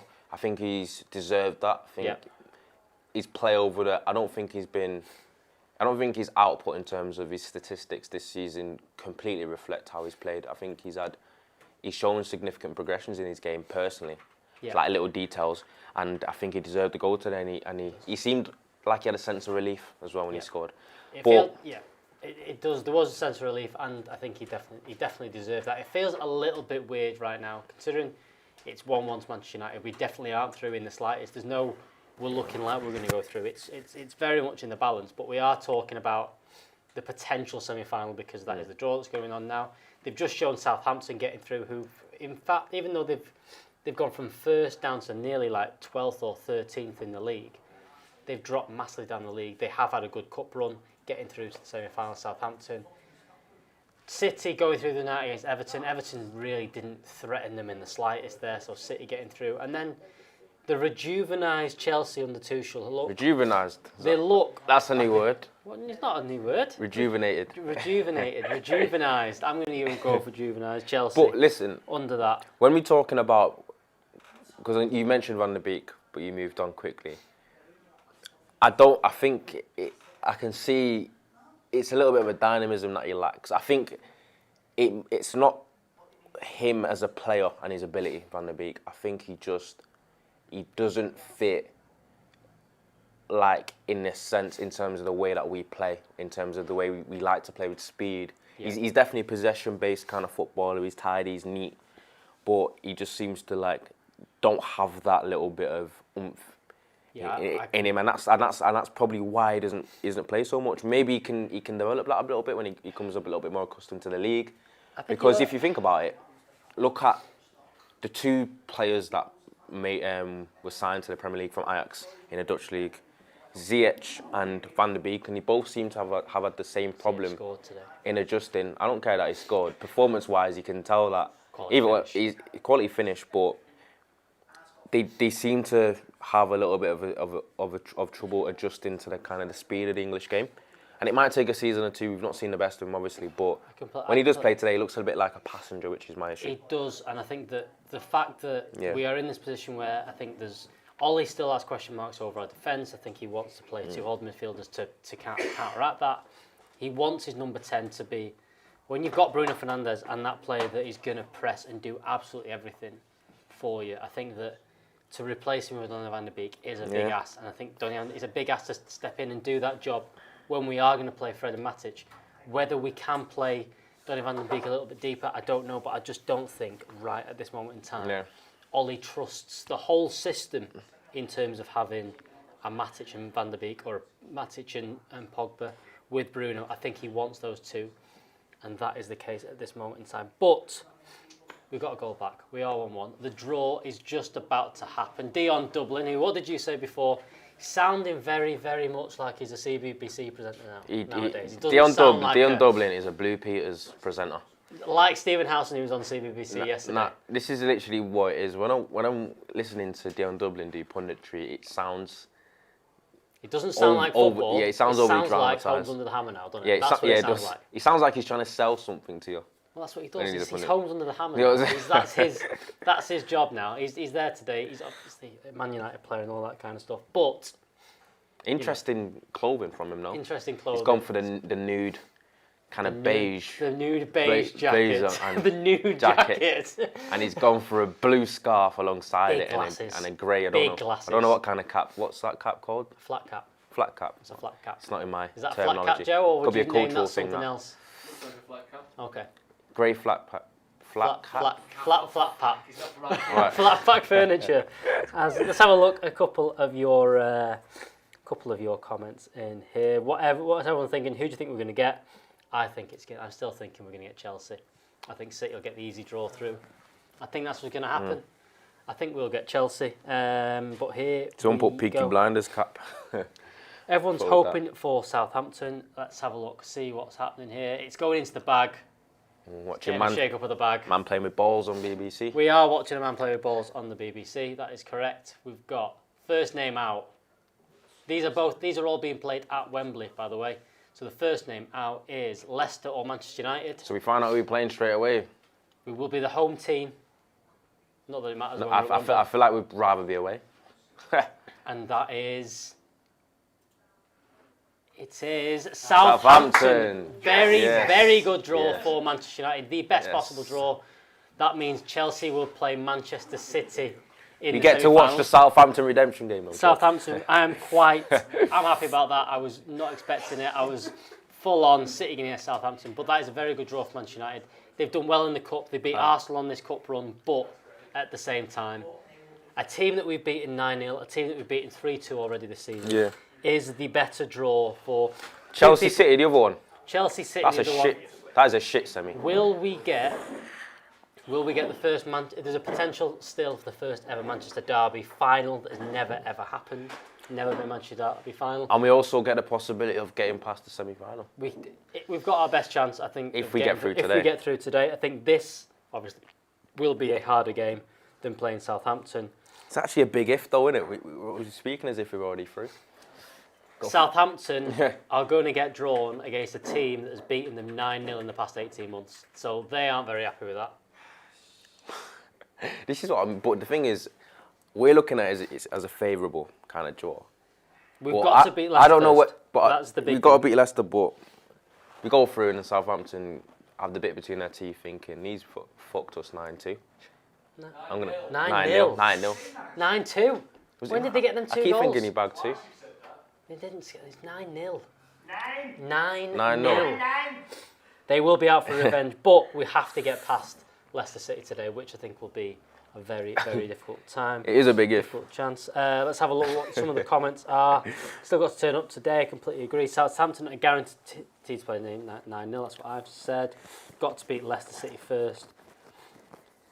It's quickly switched. That is obviously a good draw for Manchester United. That's the best possible draw for Manchester United, avoiding Chelsea and Manchester City. But back to the game in hand.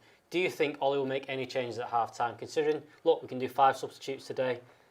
Scott McTominay was warming up very, very early. As soon as that goal went in for Leicester City, Scott McTominay was warming up. Do you think that he'll change that? Do you think he'll take Fred off? I think Fred will come off.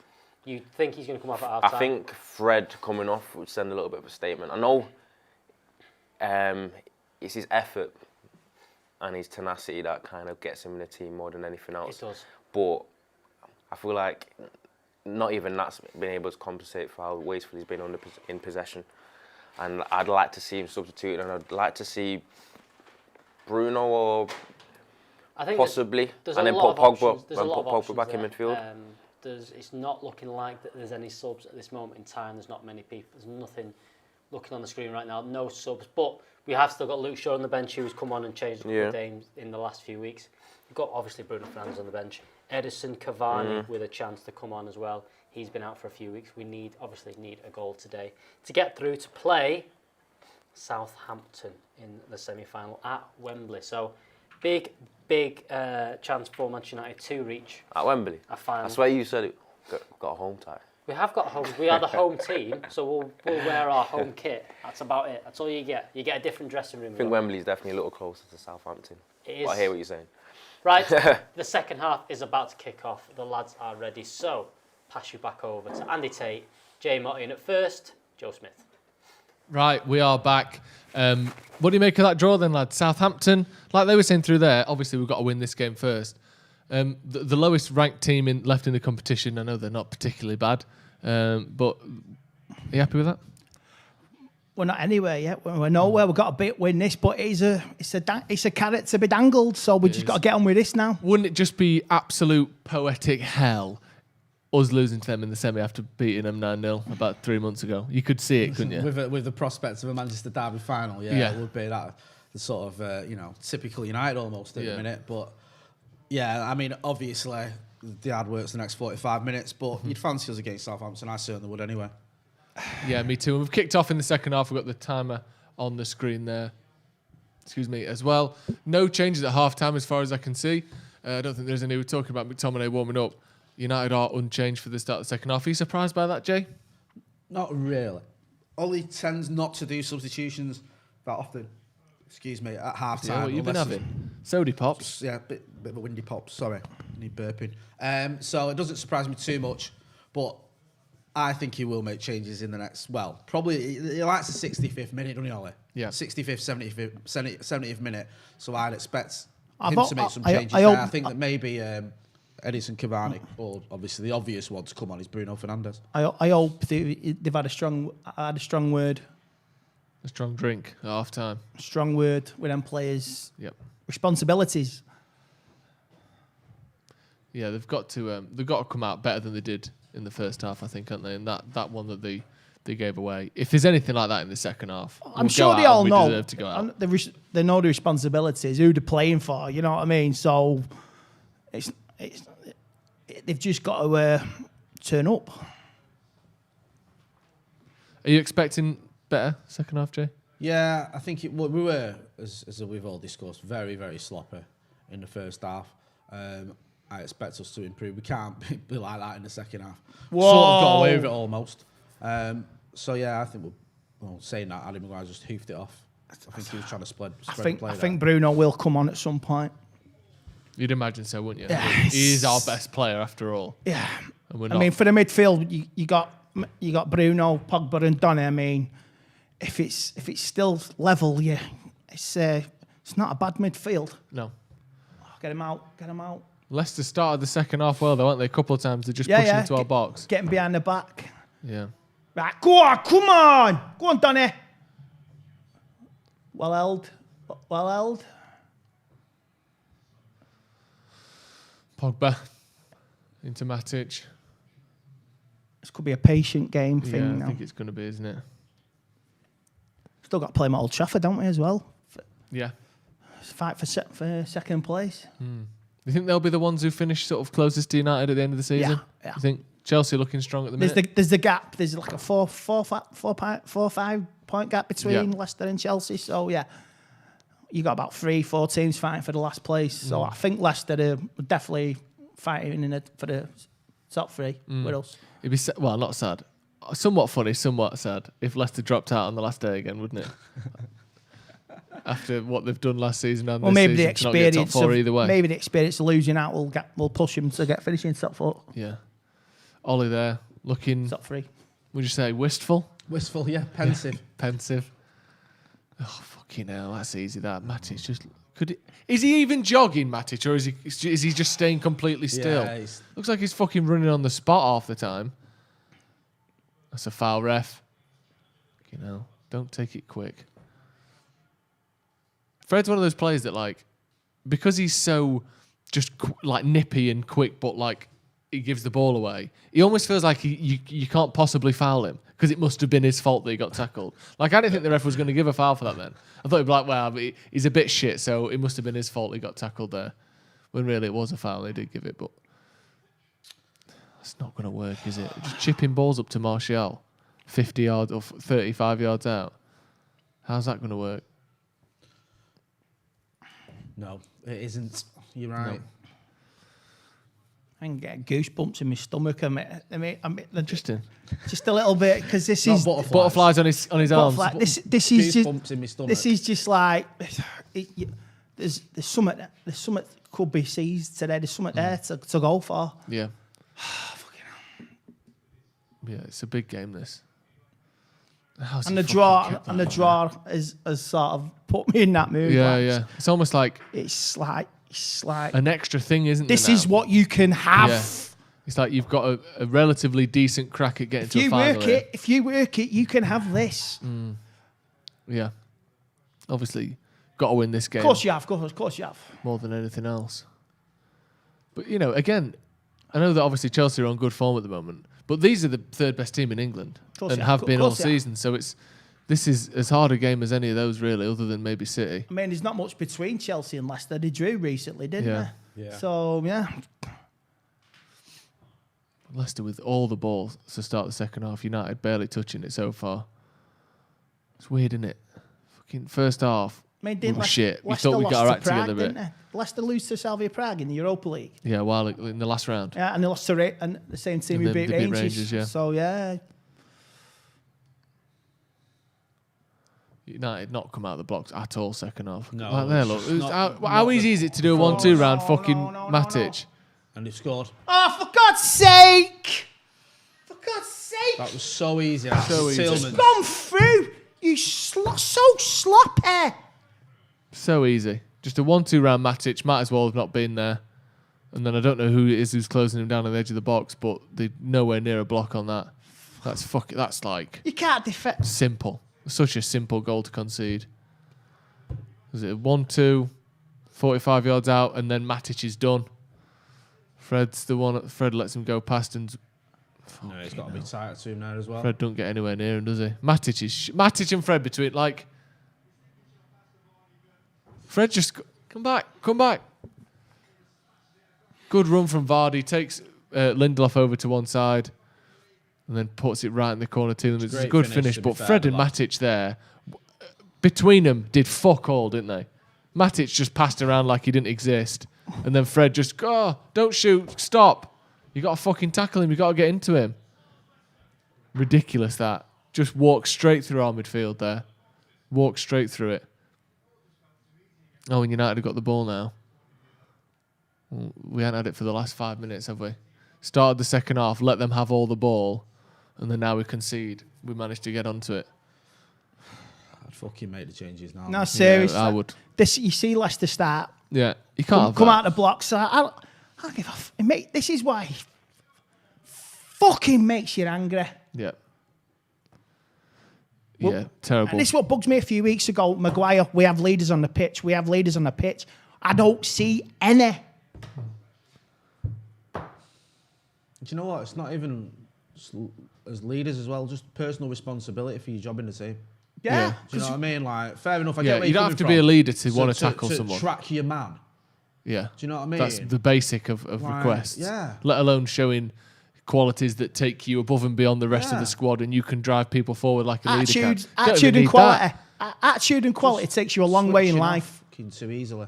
Yeah, that's just switching off both of them. It's like Matic. I don't know why he got dragged that far out. I mean, that should have been Pogba around that position. I'm not blaming Pogba, but I mean, Matic is basically done on the halfway line. Yeah. No, it's what and I mean. Then Fred, just shrug the shoulders. Fred's acting like Tielemans won't shoot. I won't. Oh, fuck, we scored. And they just go, and we're the ones who fucking watch this and get angry. They just shrug it off their shoulders and get on with it. Yeah. The Francie Brady says, Donny offering nothing in this game. The best thing he's done was not touch the ball. That's harsh, though, It's a good way of phrasing it, though. I get what you mean. If you want to be nasty to someone, he's done it well there. It was a good dummy, but yeah, that's the best thing he's done, not touch the ball. Yeah, if there's anything Leicester's goals have showed us, it's that we seriously need to strengthen our midfield in the summer. Yeah, I agree with that. Pogba, I don't think he's not made any glaring mistakes, but to me, he looks like he's not quite fit. He's not been a bit as big a part of the game as you would expect, has he? He got the assist, didn't he? But like, other than that, he's been pretty quiet. Fucking Fred, honestly, he's a walking fucking liability. That's so bad. It's a walking. Look at this. He's there, like he's just. You could have pushed him. Just so push bad. him. He just never gets anywhere near him, and he has the chance to get. It's push him to give away the free kick. It's not like Tielemans is sprinting and he's too fast for him. No. Fred like jogs and slows down and puts his arm out and slows down. He just doesn't get anywhere near him. Really bad. Both of them, Matic and Fred, they're terrible. It's what Solskjaer has to work with. Every week in, week fucking out. How long till we see Bruno, do you think? For the next 10 minutes. Yeah, I do. I think it'll be Donny that gets brought off, to be honest. And I don't want it with 10 minutes to go. I want it quick. Yeah. Abhishek says, bang average, boys, bang average. I don't, obviously Donny did well for the goal, but he's not been in the game, has he? Him and Pogba. I mean, let's be honest. None of our front six have been in the game. No.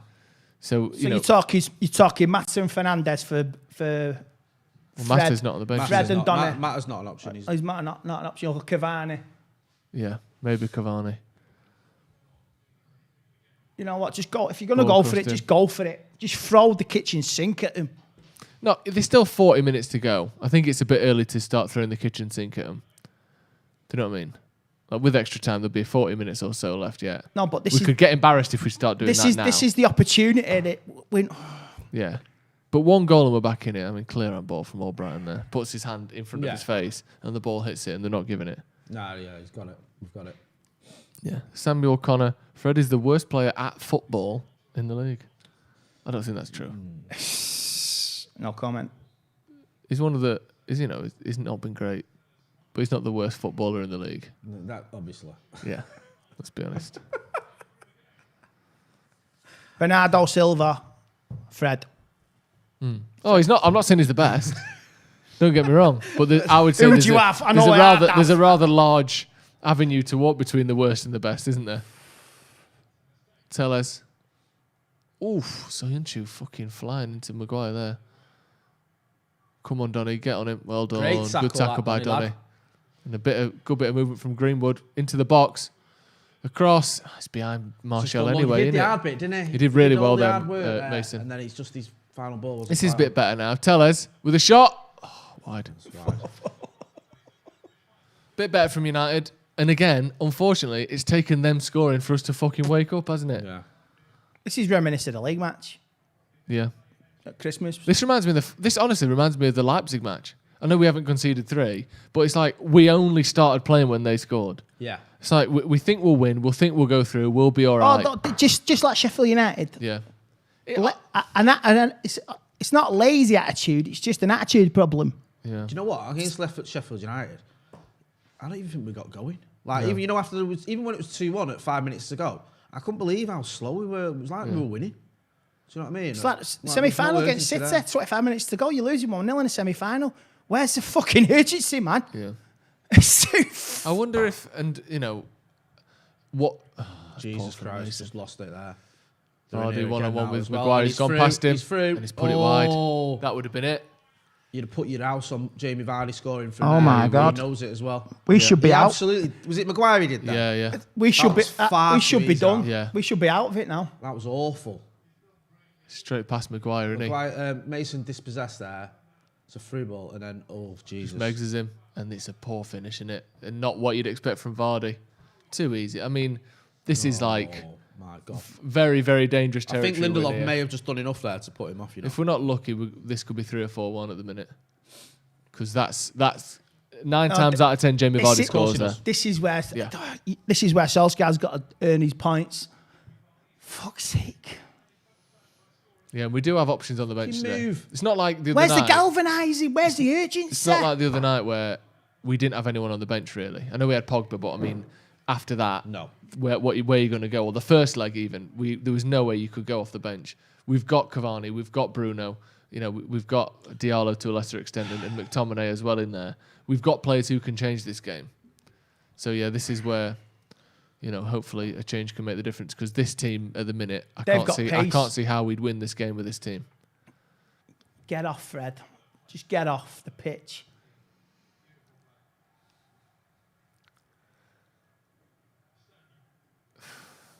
This is another opportunity gone. It could be. Yeah, still 35 minutes to go probably with stoppage time. Plenty of time left yet, but they've got to switch on. Never been switched on from the kickoff. No. We basically had one good moment going forward, and that was the goal. I can't think of anything else, really. We had sort of, nothing that even resembled a half chance before. Looked a little bit dangerous, didn't we, Mason, getting into the box? Thing is, as well, like with Bruno, I know he's forward a lot, but he wins things as well. Yeah. He does win the ball in midfield. Yeah. Do you know what I mean? And that's another side to his game that's often overlooked, and that's what's missing. Do you know what I mean? So it's not like he's sacrificing that part of the midfield if he took someone off for him. Again, Lindelof just getting megged. Walden Maguire. Fucking hell. This is like schoolboy stuff. Vardy's just knocking it through our defender. It's so embarrassing, legs. That. Yeah.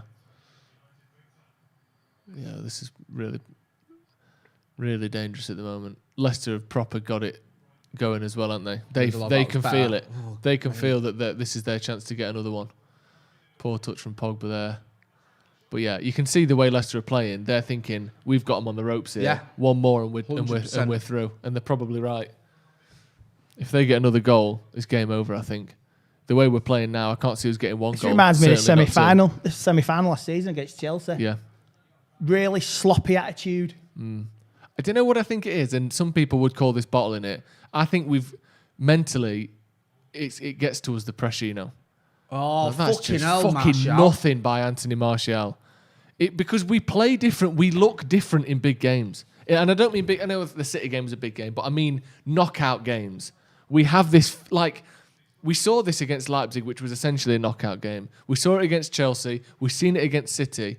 We have a feeling about us in these sorts of games where we do actually, to me, look mentally fragile in these games. We look scared and we look like we think we won't win. Like here, where's the midfield? Jesus Christ. Like, Perez, have as long as you fucking want because there isn't a midfield in front of you. There's no one defending that. He was greedy, though. Straight on to the defence. Matic and Fred don't exist.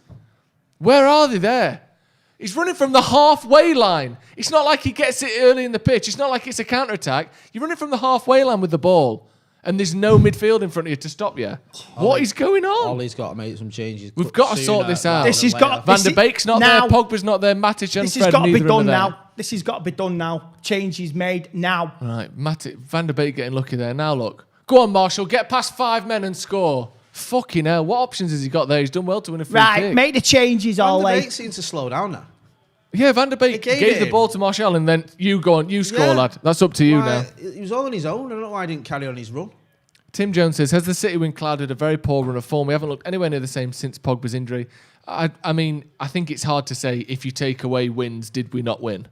Because, I mean, we beat West Ham. That win against that team, we beat West Ham. 22 on the spin. We beat a team that looked unbeatable. We won 3 out of the last we beat 9. AC Milan over 2 legs. We beat Sociedad over the 2 legs. Come on, it's not been that bad. We have had a bad run of form, obviously. We've all been here for that. Sheffield United, West Brom. Yeah, you know, making a triple, quadruple substitution. Here you go. You wanted fucking subs. Bruno, Shaw, Cavani, McTominay all coming on at once. There's your subs, you bastards. Who's coming off? Who's coming off? I don't know who's coming off. Get them all off. Get fucking off. Oh, you fucking just play for us. Fuck them off before this free kick. I'm going to guess it's Matic, Fred, Tellez and Martial. But who knows? Can you... Tellez chips it into the back. Shit ball out. I'm sorry. Good. I think Pogba's giving him applause. Pogba, Matic, Donny and Tellez coming off. Really? Yeah. I mean, the Pogba thing, I think, is a fitness thing. He's mentioned Why the that, fuck isn't is Fred going off? No. Fuck off! But again, Ole doesn't like playing Matic and McTominay together, does he? He just doesn't. I can see why Matic has come off. Matic has been a statue, hasn't he? Let's be honest. He has He has games where he looks good and his composure works and he keeps the ball well. It's games like this. That 1-2 round him on the halfway line looked like an old man playing. Yeah. Like, that's unacceptable. So I understand it, I suppose. But I mean, the thing is, Fred and Matic have both been shit. We haven't got enough players to take them both off because Pogba can't do 90 minutes. You know what? Whatever whatever happens next half an hour, this team deserves to be bollocked. Even if we get through, they deserve a fucking bollocking. Yeah. No matter what result now. Yeah. Fred on and Pogba off. People are upset about that. We know Pogba hasn't got 90 minutes in him. Ollie said that the other day. Yeah. Like that's not because we don't think Pogba can win us the game or because Pogba's been shit. It's because he's not fit. You would like him to think, though, that... Yeah, Pogba's done 15 minutes more than he did the other night. I know. He's done well. He's done okay, but that's what you expect of Pogba, but he's just not fit enough yet. Yeah, exactly. I'm as upset as anyone that Pogba's not playing, but he's clearly not capable of playing 90 minutes, is he? No. There's no other reason he would be taken off. Go on, Anthony Martial. Go on, keep the ball. Going, son. Well done. Very good play, that. This is a bit better. McTominay straight away sprinting forward. Good. See, where Van der Beek before passed the ball to Martial and went, go on then. Yeah. McTominay overlapping immediately, sprinting that was forward really off the annoying, ball. that. Really annoying. That's better from McTominay already. Come on.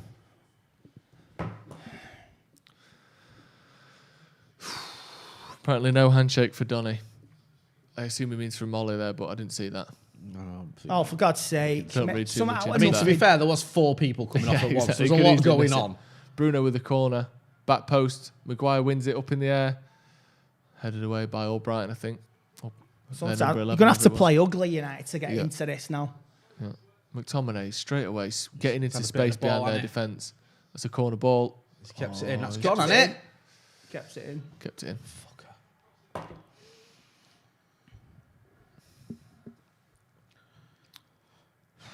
think, to be honest, other than maybe let's think. If we'd have taken Fred off and kept Matic on, that's not any better, is it? No. I mean, again, got options again. Leicester. That's better from Fred. And the thing that's is, what he needs to fucking Fred's at least What's got up with energy. him? Fred's got that. energy. Though, Matic couldn't attract that run then. No, and Matic wasn't going to find more energy as the game went on. No. Let's not forget, Matic has hardly played over the last 2 months, has he? He's, what is he, 32 or something? 31. Yeah, and not exactly a sort of Ryan Giggs 31. No. He's a Wayne Rooney, Ronaldinho 31. Yeah. Ronaldinho. We were looking at him before, weren't we? That's a good cross. Yeah. Oh. Go on, Aaron. Wan-Bissaka, McTominay. That's a shit ball to McTominay. Wan-Bissaka, play across. Oh, it's hit Cavani in the fucking stomach. That better from United though. Come on! This is better from United. Immediately, more intensity, more sprinting off the ball, holding the ball better, much better from United. This is better stuff. We just got to watch the counter attack. I thought it hit Cavani, but This it is must like have hit Sancho on the way. Andre Kanchelski's cross. Yeah. Fucking end of that. Just smash it across and see, Valencia, same thing. I'm just going to hit it as hard as I can. You do the rest. Bruno crosses it in. Oh, go on, Luke Shaw on the left. Shaw. Go on, lad. It's a good cross. McTominay. Comfortable, really. Bit better though from United. Looking much better. I mean, we've still got to watch ourselves in the counter attack defensively.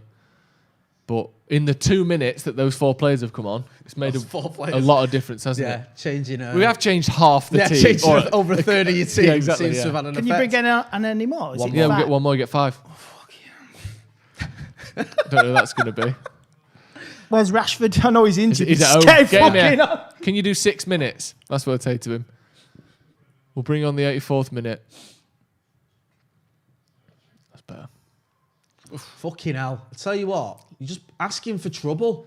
See, that's what I don't understand there. Again, back to this whole thing of, and I've said it before about like, help him out, man. What players are told to do. Don't lose it, Luke. Because for me, but where's he go? But like, who's gonna play brilliant. Luke? That's a foul. Brilliant. He's doing fucking well there. Really well. Where's the And he's gonna fucking get hell? booked for that. Where's the fuck? Perez's book. But for me, Wan-Bissaka's got the ball on the touchline. He hasn't got a pass on. So instead of putting it out, he kicks it into the middle of the pitch to give it away. So crazy. Like in my head, that is bonkers. or what I was told and what you hear, or what the general wisdom used to be is, don't give the ball away in the centre of the pitch. If you don't know where to put it out wide. Yeah. And yet, it seems things seem to have changed in that regard. Scott. It was. That's a bit better from Fred. Wan-Bissaka. Right. Go Bruno, on, Bruno, bring the ball forward. This is better. That's a great pass out to Cavani as well. Fantastic pass, that. That's a really good pass. Shaw, who's a different player, can we say, to 12 months ago. Luke Shaw. Yeah, 100%. Trust him on the ball. That's a fucking shit pass from Aaron Wan-Bissaka. Wan-Bissaka needs to stop blasting at everyone when he passes it. He's passing it to Bruno on the edge of the box at hip height. 45 miles an hour, expecting him to control it. And that's a great touch by Iheanacho. Vardy. Brilliant. Well done, Maguire. That's better. Especially after 5 minutes ago, he had your Whoa, fucking whoa, penalty. whoa. It's all right. It's good.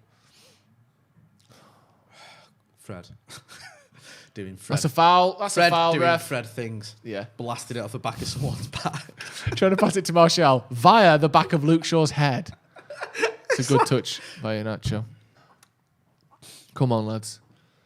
We need a goal.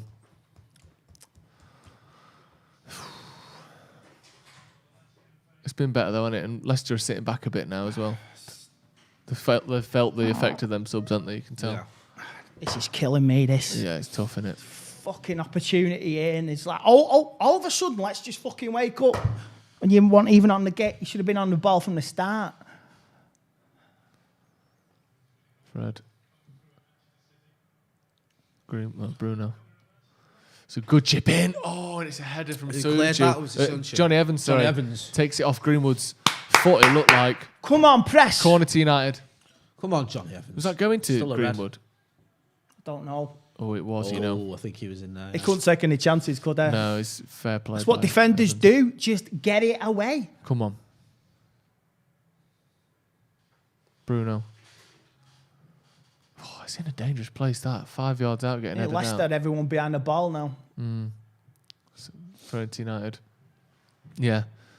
I don't think they're going to want to sit back this deep for the next 25 minutes or whatever it's going to be, do you? It's a long time to sit back like that. Wan-Bissaka. Greenwood. McTominay, good overlap there. It's come to life, this game. Oh, that's a foul, ref. No, he won the ball. He won Did the ball. he? He won the Through ball. his legs? He won the ball. I thought that was a tackle. Fucking hell. I'll see it again. He certainly... He got the ball at the end of it, yeah, but I thought he went through the man to get it. Man on. Good. Right, switch on now, Wan-Bissaka. Come on. Yeah, let's see where this pass goes. That's better. Bruno. Just a bit early, that, wasn't it? Go on. Just pressing a bit. That's a good pass by Johnny Evans. Fucking hell. Right down the line for about 30 yards. Well done, McTominay. That's not a foul, is it? Fucking hell. He's booked him for that. Why is he booked him for that? Is that a yellow card? Fuck, that's a yellow card. How's that work? Pushed him. Ran into him. That's a shit yellow card, that. He's been on the pitch for about 5 minutes. He makes one tackle. Did he say I went for the ball? That's what he was saying then. It's obviously a foul, but that's a booking for that. Same like the Maguire one before. He just knocks the ball past him, runs into him. And it's a booking. Leicester making a sub. Perez going off for... I don't know who it is. Getting nervous, Jay. Getting annoyed with how long he's taking to walk off the fucking pitch. Jesus Christ. Who is it who's coming on there? It's Pret Monge. Coming on. Trying to slow the game down a bit, aren't they, Leicester, I think. He's been dangerous today, Perez. It's very good carrying the ball, and it's just his end products. Sometimes a bit sus. That's a good header from Luke Shaw. Keep the ball. I'll be honest, I'm a little bit unsure of United's formation at the minute, because it looks like Martial on the left, Cavani up front, Mason on the right. Right. And then Fred and McTominay with Bruno in front of him, Tom. I think. It's a good pass. Luke Shaw on the left. So whip it in, son. He's waited too long there. Fucking goal kick. Waited ages to get exactly. that. You got like 4 players waiting, just fucking cross it. I say, whatever happens, these lot, really, I hope they get a reliquary. Whatever happens, next 20 minutes. Opportunity here, mate, and you're not seizing it. Yeah. You only try and wait. This is what, only wake up when we're in trouble. It's the story of our season.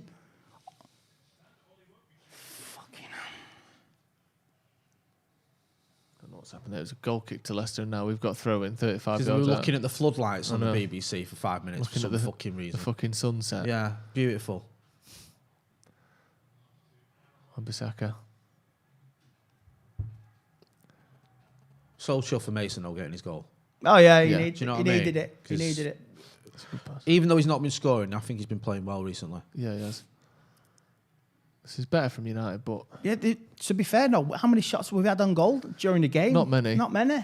Maguire's had one from... Fucking hell. So Harry Maguire's just tried to score the greatest goal in the history of football by shooting from about 40 yards. Yeah, I've got this in my locker, lads. Who was it he scored that one against? Tranmere. You know what? I'm sorry. Imagine he absolutely Tranmered it into the top corner. He's a good defender, but he's not captain material. Who, Harry Maguire? Yeah, he's not I captain. don't mind Harry Maguire. He's not captain material. He really isn't. I don't know who you... Oh, go on, Adam Wan-Bissaka. I don't know who you make as captain. What? I don't know who you would have as captain. Oh, come on, there's a fucking yellow card. Are you not booking him for that? No way is he not booking him for that. That's nasty, that. He is booking him. He is booking. Fucking hell. I was going to say that's the worst tackle of the day, that is. He's so late there. That's... it's more of a slip than anything, but he catches the back of his leg. It's still a booking because he's so late. He tries to pull out. He slips here. But then the back of his leg comes back up to the back of his knee. Yeah. Still a booking. Did he get booked? Yeah, I think he did. Yeah. Yeah, there you go. I was going to say, fuck me. Johnny Evans. 3 minutes late. Obligatory Johnny Evans booking. B-Love says, McTominay got booked for being bigger than the other kid. That's basically what happened. Fred loses it again. Yeah. Well done, McTominay. Won it back there.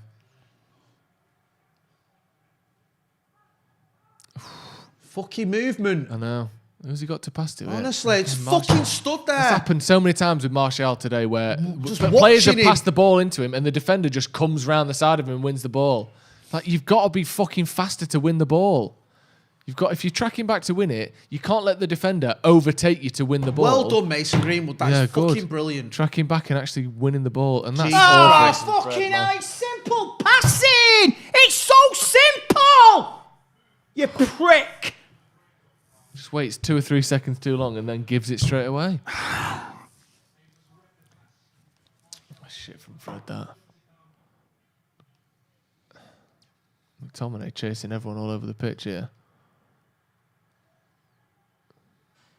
Leicester on the ball. Trying to spin him. That's not a foul, ref. What? What for? Because he tries to knock the ball away and falls over. How is that a foul? I don't understand how that's a foul. Look at this shit. Look how long it's taking to take it now.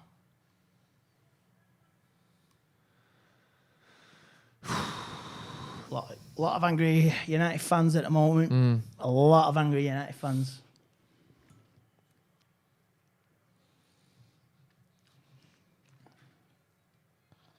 In a way, it's quite fortunate for them. There's no fans in the stadium, is it? Get away with it this season. Well, get away with it next season, lads. I'm telling you. It's over that. It's in. It's over. Iheanacho again. Iheanacho, free header at the back post. Fucking hell. Fuck me. After all that.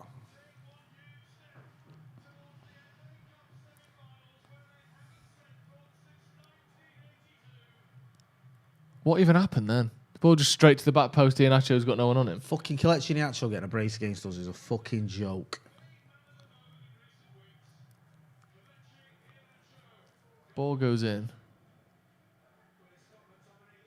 Oh, Scott. Don't mark him, will ya? What's he doing? He just gets it all wrong, doesn't he? The fuck is going on there? Do you know their striker that's like scoring goals? Don't fucking mark him. Let him stand at the back post by himself. Fuck me. It's terrible. No, ridiculous. A lot of them, all responsible today. No one is exempt from criticism. Yeah, it's been terrible. I don't care who you are. You cannot defend that on the pitch today.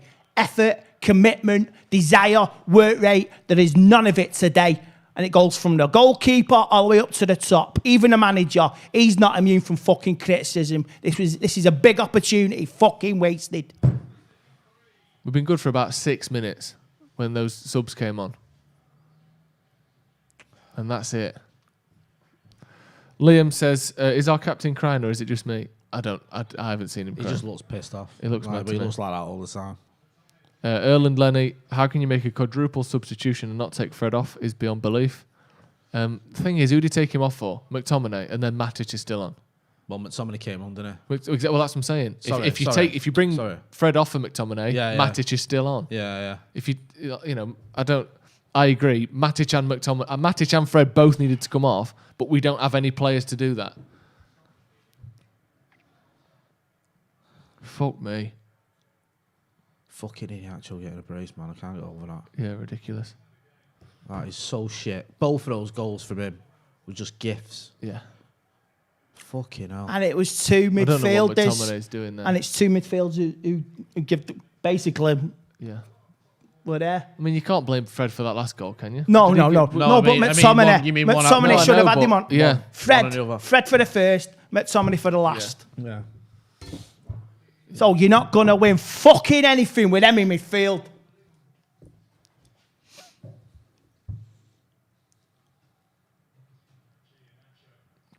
Fuck me.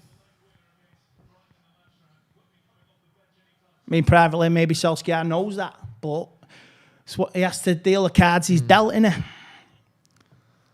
Yeah. I think he's tried to replace him, hasn't he? I think Donny was maybe an attempt at that. I hope he goes to the board in the summer that, look, you want to go to the next level, this is what I've got. How can I go to the next level if I've got these? Yeah. From a football point of view, nothing personal.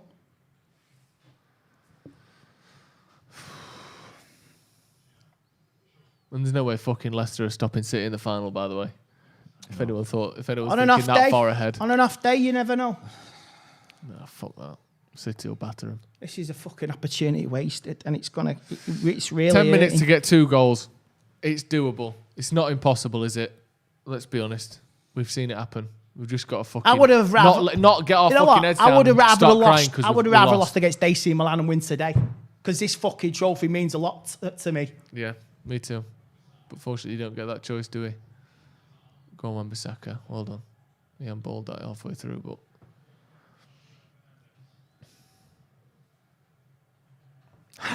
It's passing. It's just simple passing.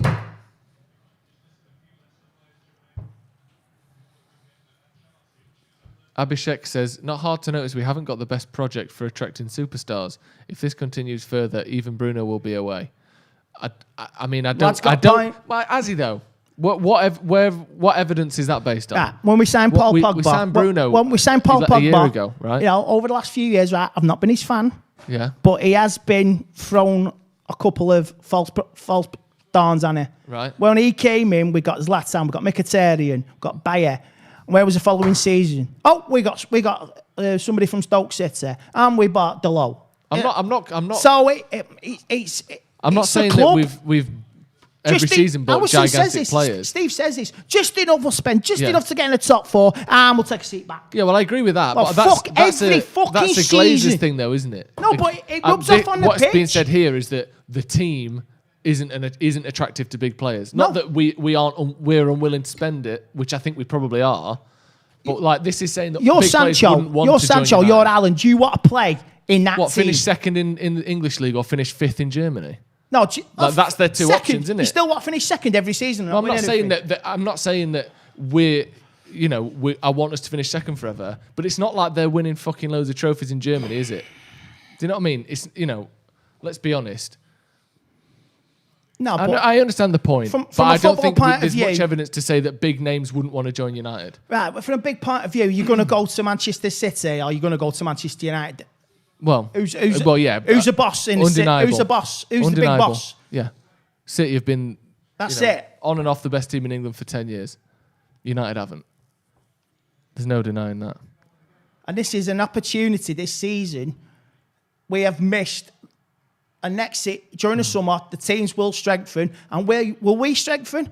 Not by much. We're just letting this game get away from us as well, by the way. That's just poor. He should have thrown himself in there, Luke Shaw. Liam says, problems go deeper than today. We've got several holes in our squad that we know won't be filled. Only real striker is in his twilight years, etc., etc. Yeah, of course. Fred's coming off for Diallo. Diallo's coming on. I guess it's... Feel for the lad. You don't bring him on with 7 minutes to go. It's not fair on him. I'll give Diallo the benefit of the doubt. Bright future. ZD112 says, yes, we do. Don't know what that's in response to. Terrible CDMs. How can you take off Pogba and Van der Beek and keep Fred on? Drop Pogba back. Pogba, it's already been said this week, wasn't fit enough to play 90 minutes. So you want to risk Pogba getting injured again, keep him on. Otherwise, you have to take him off, unfortunately. I don't think Ole thinks that Pogba's a worse player than Fred. No. We know that Pogba's not fit enough to play 90 minutes. The other side of it is you keep him on regardless of the fact that he's not fit enough, and then you've got everyone up your arse going, you've got a player injured. You can't win with that one. Pogba's not fit enough to play 90 minutes regardless.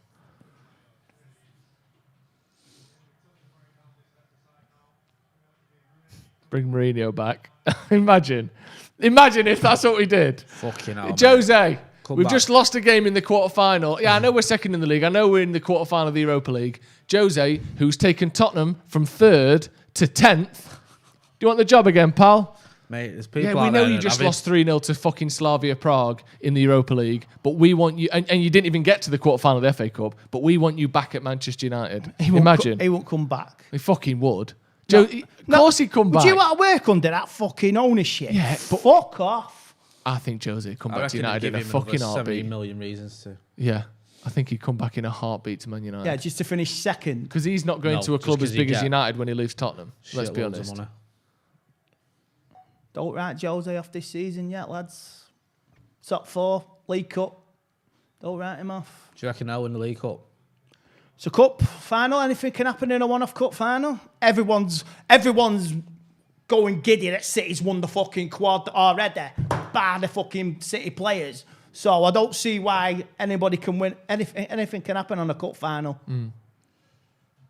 Ryan Weston, every week I send a super chat. I don't mean to be pessimistic, but tell me how you see progress. We're a lot worse than last season. I mean, if you don't see progress, if you don't see progress, you don't see progress. I'm not going to tell you what to think. Everyone's got their own pace. That's a fucking foul. That's a clear foul. He's given it. Everyone's got a reason for moving forward. We've seen there's little bits of it, but let's not forget last season we lost to Watford, Bournemouth, West Ham, Newcastle, Crystal Palace. I know we lost to Palace this season as well, but we lost to Burnley. We lost to all those bottom half teams. Yeah, and we're what, fucking 10th or something? Oh no, 7th was it? Yeah, by like Christmas. So yeah, it's frustrating we're losing in the quarterfinals in the FA Cup. But there's no point in saying we haven't made progress. Like I just I don't really. I understand. Maybe you could say, I think another manager could progress us more quickly. I understand that as an argument, but to say that, great effort, great save. To say you don't see progress, to me, is just look. I mean, if nothing else, look where we are in the league. Look at the fact that we've scored more goals. Look at the fact that we've got 11 more points in the league this season than we did at this time last season. To say you can't see any progress, to me, is a lie. I've heard a few people saying this, like even mates saying like that sort of thing, and I get the frustration with it all. But I personally think this season has been better than last season. I mean, I think it's undeniable that there's progress. Of course in terms of points and what we're winning. Like, of course there is. But again, it's if you think another manager could win us the league, performances this season. How many times have we dominated teams this season? That's it. Leeds, Everton, Southampton. That's it. PSG away. Leipzig at home. 5 games. City away. 6 Come games. on, there's been a... no, that's not true. That's not true. That's not true. What, you think there's 6? 6 games. I just named about 4. Didn't beat Chelsea, home and away. Yeah. Didn't beat Tottenham. I'm not picking games we didn't dominate teams in. Obviously, I can list ones where we didn't as well. But to say we've only dominated 6 games this season, Newcastle away, where we dominated the whole game. I know we only got, was it 1-1 for a long time, but that ended up, what was it, 4-1? I see progression, but it's like I say, these players, they're very fortunate. There's fans not in the stadium this season because with the pandemic. They're very lucky. They're playing in a little bit of a comfort zone. I think though it's different if fans are in the ground. Yeah, because they won't be playing and giving half-assed performances like this. Yeah, that's my point. Brian Swarbrick, no matter who's on the pitch today, how many chances did we create? This is really embarrassing performance. We won't win the Europa Cup either. Still way off in second. Second in the league, losses over so much. Yeah, of course. We're nowhere near as good as City.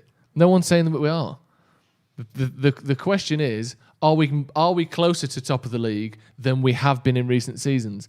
And statistically, and for me, watching the games, we clearly are. Like, no one's going, we're right as good as City, we're unlucky not to win the league. City are obviously better than United. Of course they are. But we were fucking hell, this decades behind them. Now, innit?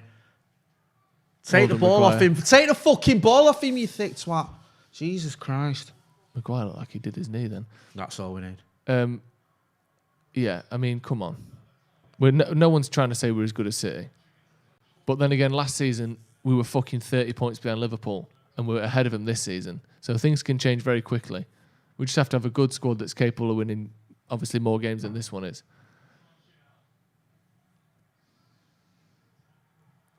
Like I say, they deserve criticism now. They deserve it tonight. Yeah, of course. And I hope, all right, it's kept indoors in the dressing room, but I hope they really they deserve it, a good rollicking. And I don't want to hear no fucking excuse about playing like on Thursdays because they're tired. I'm not fucking having it. So FA Cup quarter-final, you're not up for it. What's the point?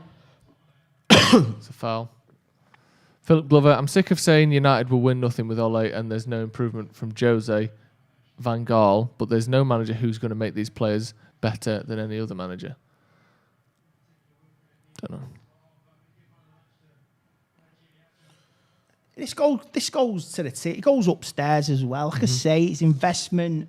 Just spend it. Just get enough. It is as well, man. It's investment. Like, you can't tell me that bringing in Edinson Cavani's been a good signing for United. Well, we can't get you Ireland, but we can get you Cavani on another deal for the year. It's not a criticism of him, but it's not him. It's just the way the club's run as well. We wanted Erling Haaland or Jadon Sancho, and we get a free agent. What we goes get on we get him too upstairs? late. We get him too late when he couldn't play for the Newcastle game because we signed him too late.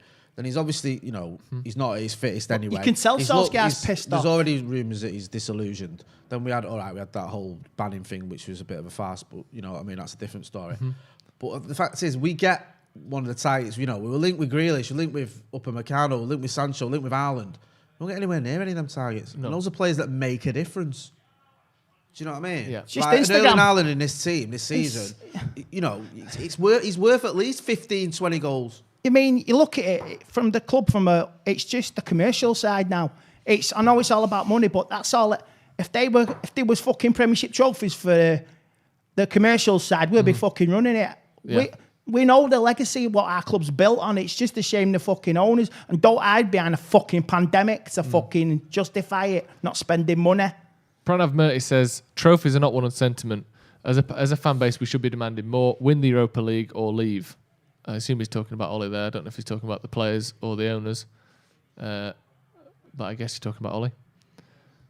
Oh, he's entitled to his opinion, isn't he? So I still back him, but everybody, including the manager, deserves it today because I don't know what the hell he sees in Fred. I'm sorry.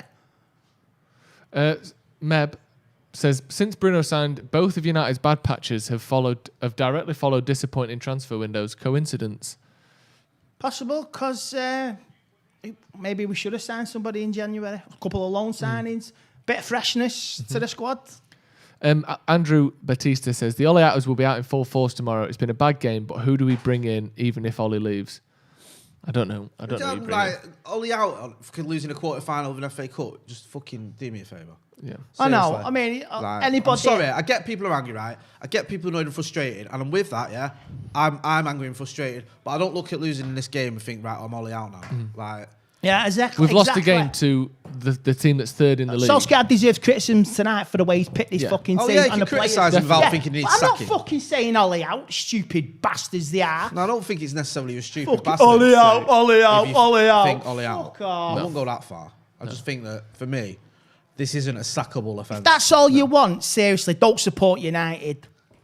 Aaron Quinn, future look, narrative will change after the international break when we go on a serious run with a full squad to pick from, hopefully. I mean, here's the thing. We've got to win the Europa League now, haven't we? Brian Swarbrigg, I'm not comparing us to City. I'm saying second glosses over how far ahead we are of the rest, like Chelsea, Pool, Foxes, etc. We are not ahead of any of them. On points, yes, obviously, but it's clear in so many games we are not in quality. I mean, I understand your point, but last season we beat all of those teams you mentioned. We beat Chelsea twice, full time there. We beat Chelsea twice. We beat City twice. We beat Leicester. We beat all those teams, and we finished behind them all, except Leicester. Do you know what I mean? Like, we won against teams who were ahead of us last time, and we were still nowhere near. Full time. Yeah, full time, 3-1. We'll wrap up quickly, but Andy, give us your thoughts on that quickly. A missed opportunity, and everybody deserves criticism. Apart from the young lad who come on near the end. Diallo didn't have a chance to do it. Didn't have a chance. So all of them are responsible. Yeah. I don't care who you are. I don't care. Commitment, effort, work rate, desire. None of it was there today. Fucking none of it. Ewan McNaughton says zero urgency in all areas in the last 10 minutes. I would agree with that. We'll talk about that in the review. We're going to be back for the review very shortly. Make sure you stick around for that. We're going to be here. Me and Jay will be doing the review very shortly. Make sure you stick around for that. Manchester United have lost 3-1 in the FA Cup quarter-final to Leicester. We'll see you in a bit.